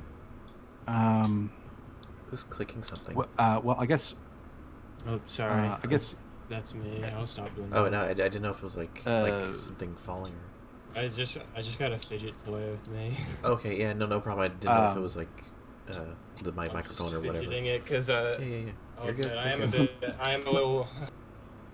little background noise, but either way though, Tim leans, or not Tim, Dan leans against like the edge of his door and looks at Tim. And he's like, as far as like what I think would be important information for you, then, Tim, is I've seen, let's see, 1, 2, 3, like 7 of those guys come by here. Woof. Damn. And like, you know, I stay out of their way, you know, like when they're passing around. And sometimes I see those guys like deeper down in the Darklands, but like they don't normally come up this way. So I thought it was odd, and I guess I didn't put the 2 and 2 together that you guys were also like new in the area. Man. Okay, but like, they come from like a lot deeper down into the tunnels. I mean, legitimately, Tim, you're gonna need protection if you go that way. And he looks over at Jamal and he's like, especially you. I mean, I think Tim here, being a automaton, might be able to survive it a bit longer, but like the air is poisonous. Sometimes it's flammable. Is Jamal there's, like, doing okay? radiation and stuff like that. Yeah, here it's not. Here there is nothing that's currently causing the problem. Everyone's like Tim and Dan are just talking normally while Jamal's like. Yeah, but Dan informs you guys that like if you go down past like that's when you start running into some of the wild hazards and whatnot. He points out to you that over the side of the ledge where you guys are at now, there's another like ladder way that basically leads down to like and then so on and so on and so on, and it just sort of spirals down this big deep hole. Some of these ledges are just ledges, but some of them are also residences like his. Like he mentions that there are other people like himself who live in this area, and because he's got the closest to the sky apartment, essentially, the one who gets sent up top to like do trade and stuff like that. But he says that there are other people who live, normal people. So, they're probably not going to be a problem of any sort. But they try to avoid the serpent folk because the serpent folk are just all around sort of like bad news. But normally they stay pretty like deep and also pretty south of this location. So it's weird that they suddenly show up, but if they're following your group, well, I guess that does make some sense. But yeah, like you guys are really going to need protection. Do you have lead weave? We're, from what I hear from our resident crafter, we're working on it. Well, look, listen, if you've got somebody who can work the stuff, I can point out for you where you can find the raw materials you'll need to make it if you've got somebody who can make it. Yeah, that would be fantastic. Okay. Hey, stay right here for a moment. Like right. I was honestly just putting the kids down for like even a nap. So I'll be back in just a minute. Okay. And he closes the door. Okay. And he leaves you guys there on the ledge. So for the next 10 minutes, you guys are unsupervised on a dark ledge in a hole. I guess the question is, when Dan comes back and say again. In 10 minutes, when Dan comes back, are you guys going to be there?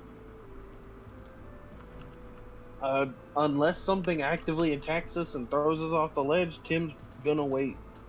Dan said he'd be back, and he trusts Dan. It continues to be silent as a fucking grave out there. Tim pulls out his. But 10-ish minutes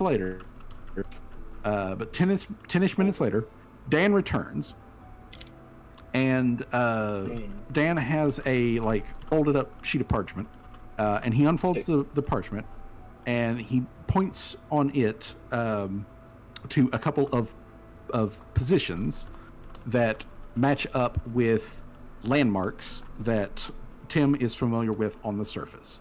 The marsh, the pond, some of the particularly like tall hills and whatnot. He says there's an area where you can find the special kind of lead that you can make lead with.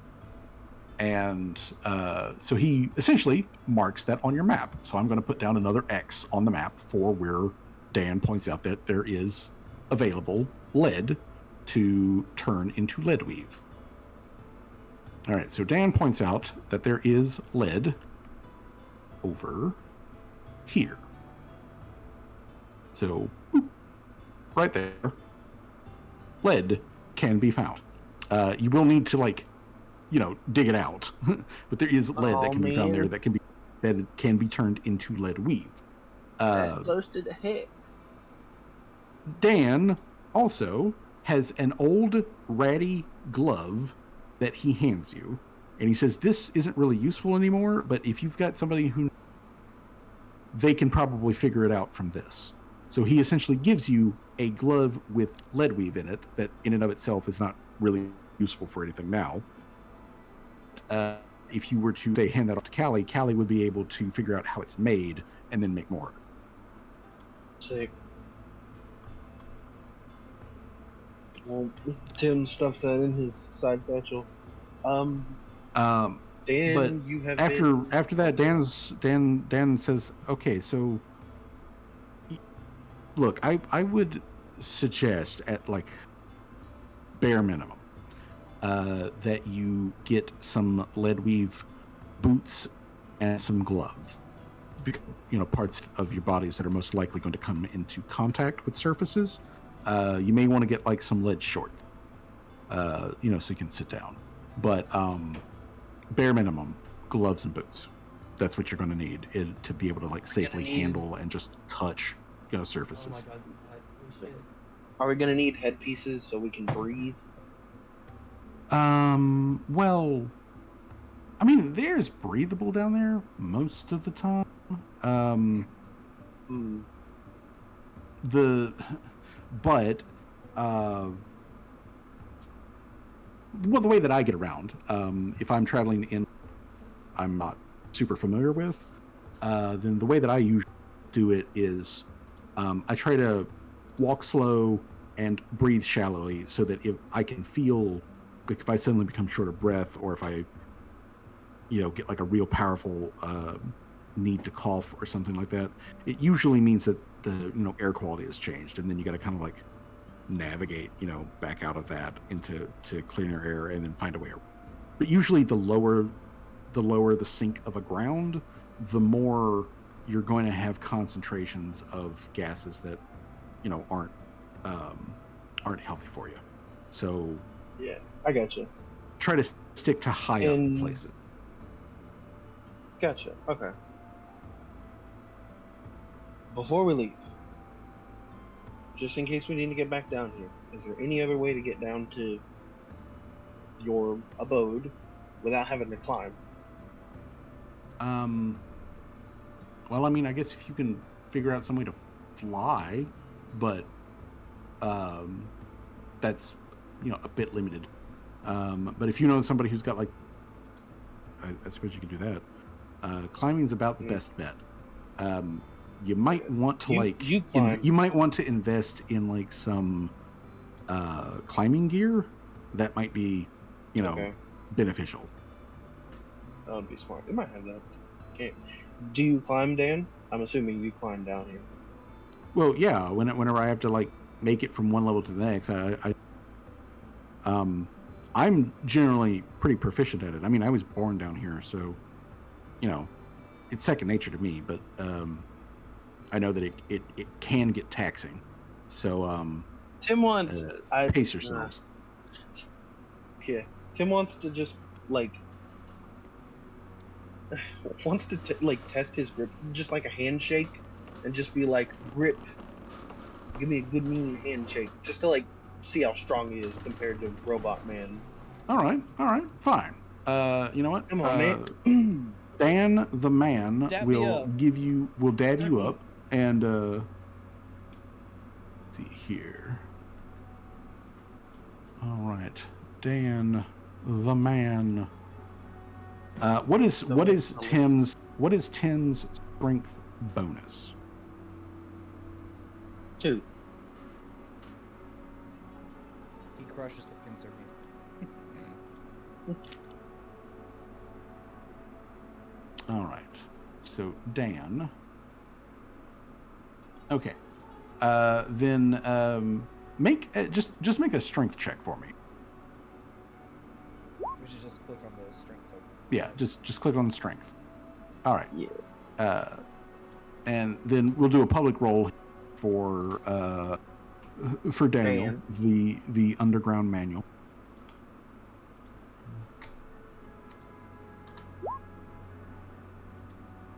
Dan got some grip. He goes in. Tim's expecting but- Tim's expecting it to be kind of like even, and then he goes like the like pressures gauges in his hand go. The man's got like crazy grip strength, but his overall like actual strength is pretty comparable to Tim. Mm-hmm. I think That's that's my just man Tim Dan. Tim Dan the underestimating his underestimating his strength. Yeah.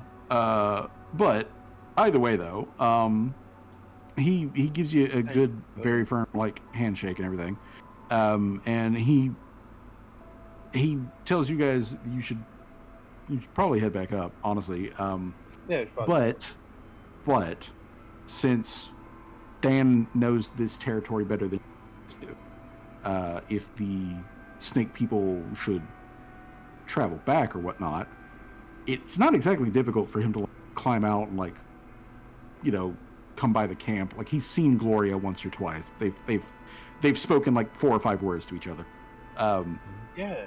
It wouldn't be that difficult for him to come by the camp and be like, "Hey, I saw them. Would you like me to, alert you if that comes up?" Yeah, if some whack nasty stuff starts going down, let us know. Okay. If whack nasty stuff starts to go down, I'll let you know. Thank you. Otherwise, Dan. though, like Tim or not Tim, Dan says, "Well, when you get some more lead weave, come on down and I'll show you around. Introduce you to the neighbors. That it was very nice to talk to you up close, Tim, and to you as well, Mr. Jamal. So I guess I will see you at some point later on." See you then. All right. So, And gun Tim- team, we're not gonna bother going through the climb thing again. We're just gonna say that you guys Thank God. cautiously climb your way out. Mm-hmm. That'd be a funny way. Thanks, Dan. It's good to see you. Hopefully, we'll see you later. Tim falls to his death. Yeah. What? All right. So, let's see here. It would take you guys 1 hour here, so like 3 p.m., 4 p.m. So it'll take you guys till 5. Yeah. So it'll take you guys like till 5 to get back to camp. But we jump back to 1 in the afternoon with the other group who are up here at the Grove. So Kadlaka fucked off and like jumped she just strolled casually into the lake until she was underwater and completely gone. And that has left this party up north free to go wherever they wish. So where do they wish to go? I want to go somewhere that works. Just a question. You said that the orcs were kind of more this direction, right? Yes, that is correct. Then, what do we see like in this general direction? Kind of looking back. I would okay. So giving y'all a clue, there is a. Let me click on the map here. Token layer.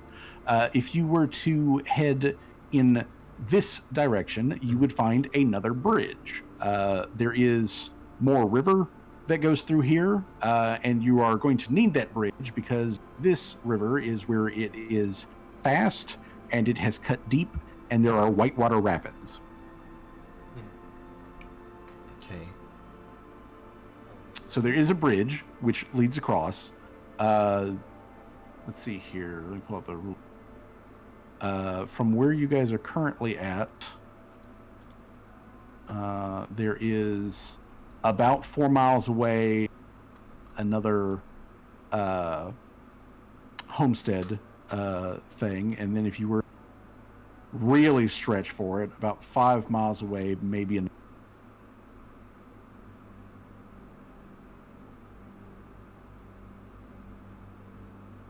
Right?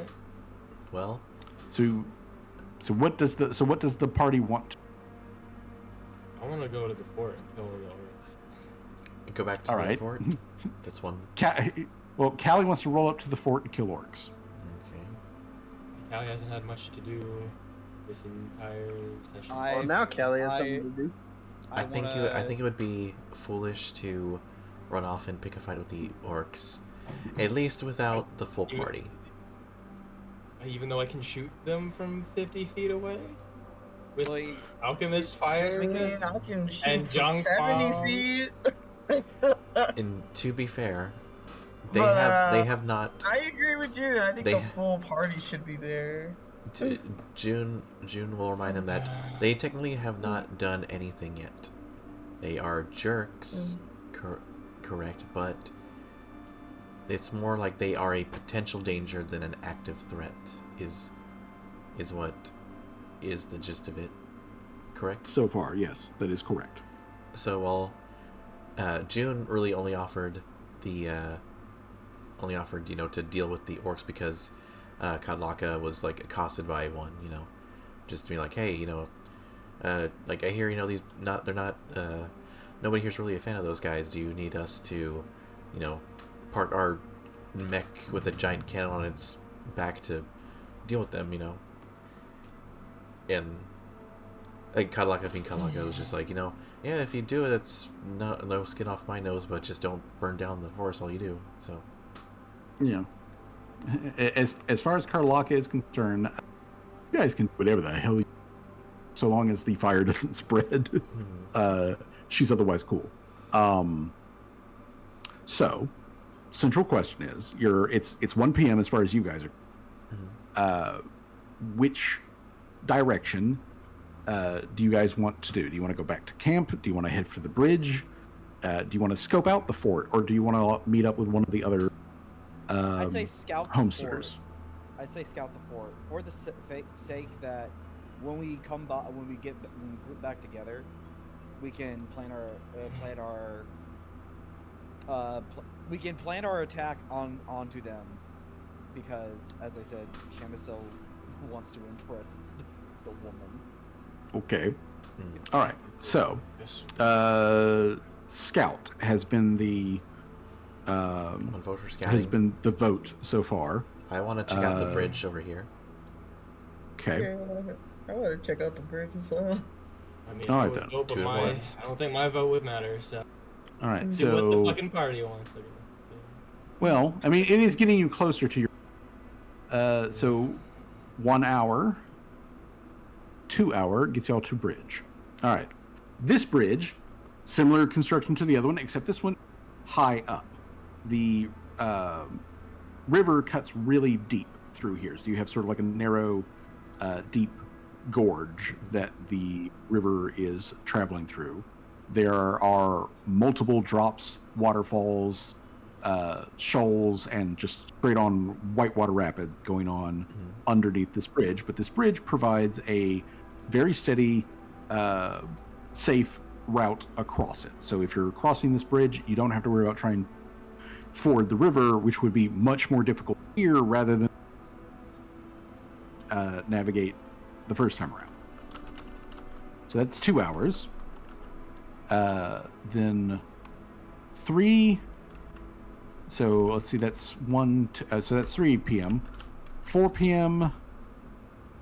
Gets y'all to there, where you're just coming up on the fort, and we'll move you just one more, so that you guys are near, but not like right on fucking top of the orc fort. Dang, that's a full fort. Yeah, this is, in fact, as you get up here and can now see the full, like, breadth and scope of this fort, it is, in fact, a pretty full fort. That is a dungeon. This fort, essentially is a small castle. But it is a fort, and it is of Imperial make. So Imperials made this fort.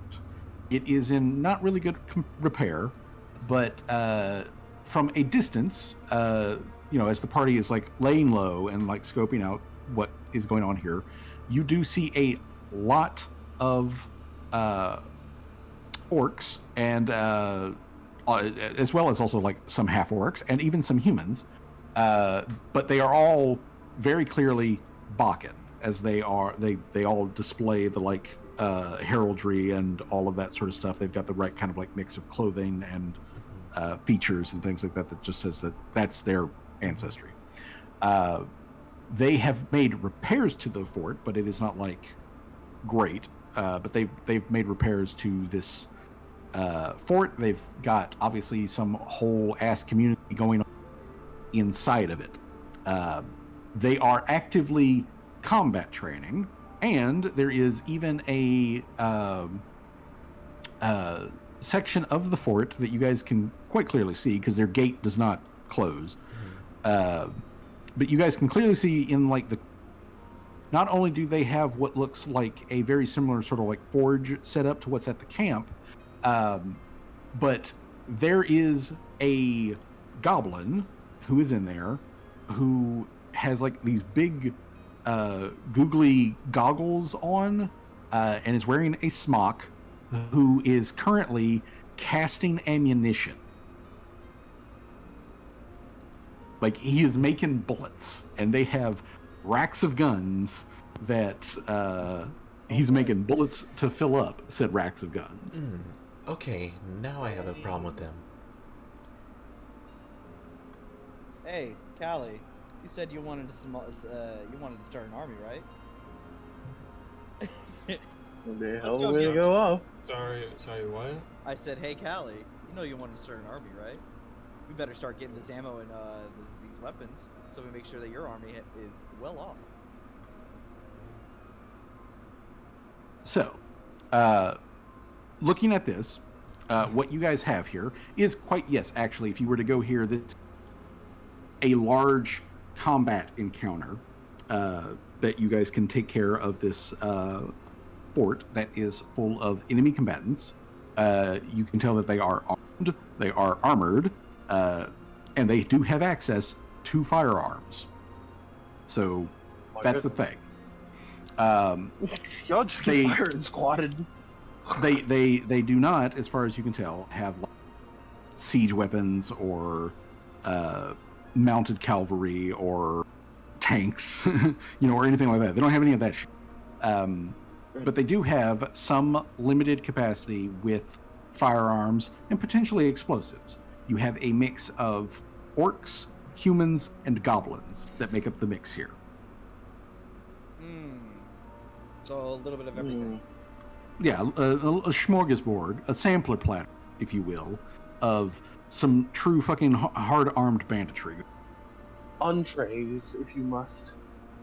So, that's what you guys know is here. It's 5 p.m., so it would be a good time for the party to get back to camp. Plus, it is also 10 p.m., so like it's right here at closing time for the game anyways.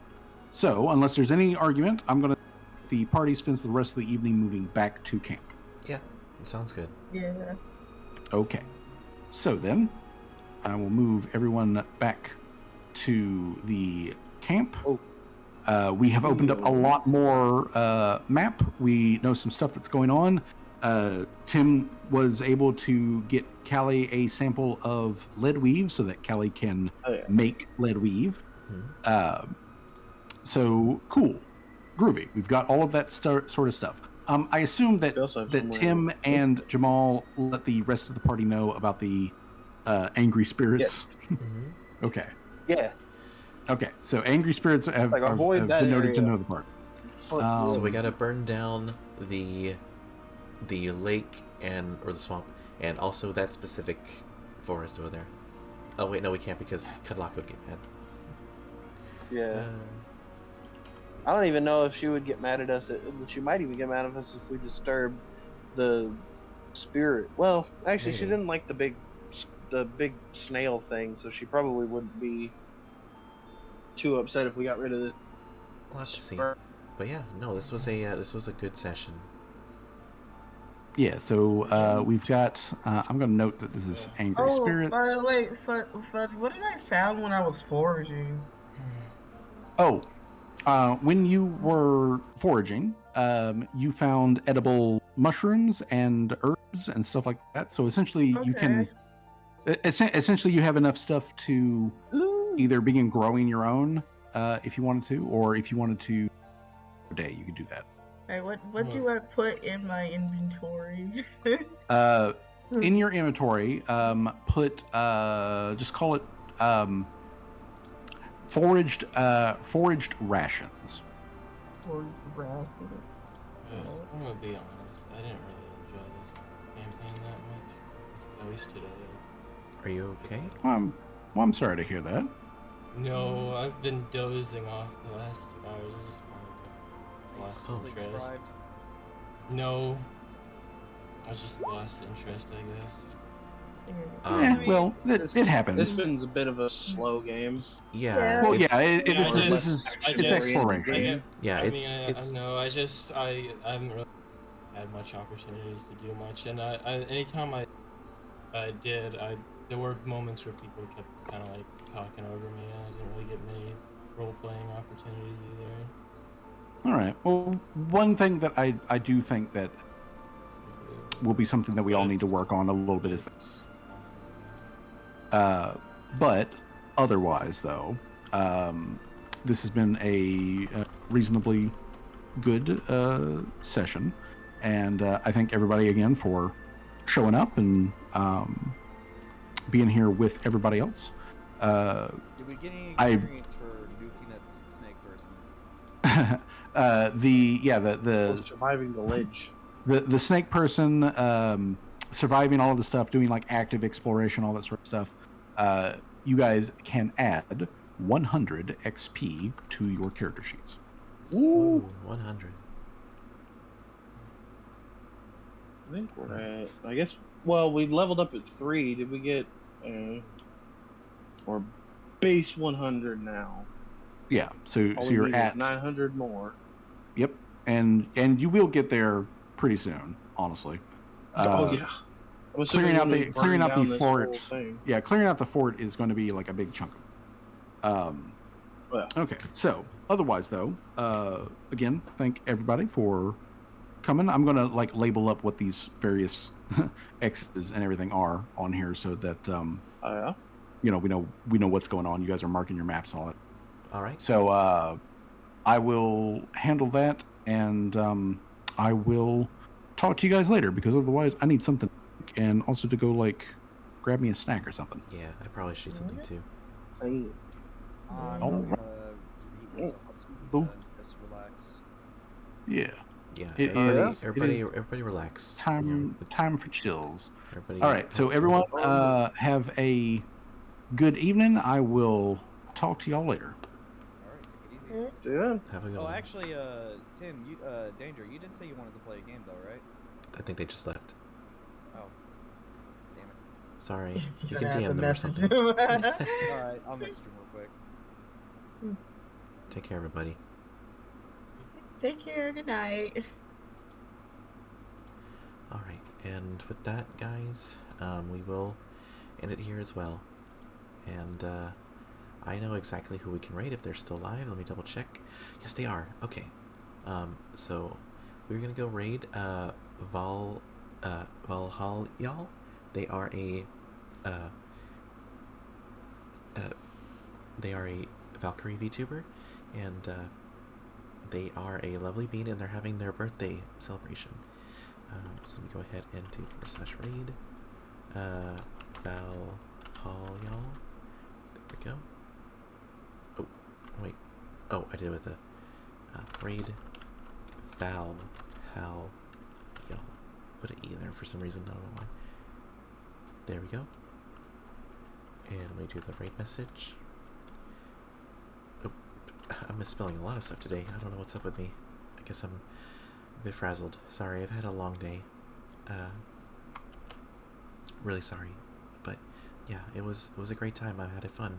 This was a good session. You know, it was a little slow. I'm sorry there wasn't a lot of action. It was more of RP and slow map crawling and stuff like that, but that is sometimes how it is. You know, it's not always, you know, big epic fights or dungeon pillaging, but it's still enjoyable for me, I guess. But maybe for other people, they might need a bit more. They might need a bit more. Anyway, but yeah, we're gonna go raid Val. They are a lovely bean. They're having their birthday subathon thing.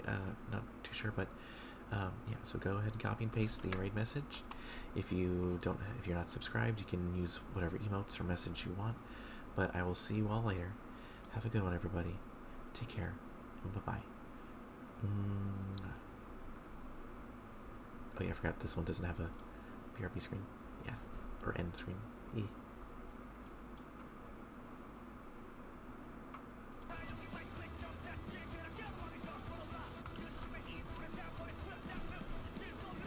I'm lost again.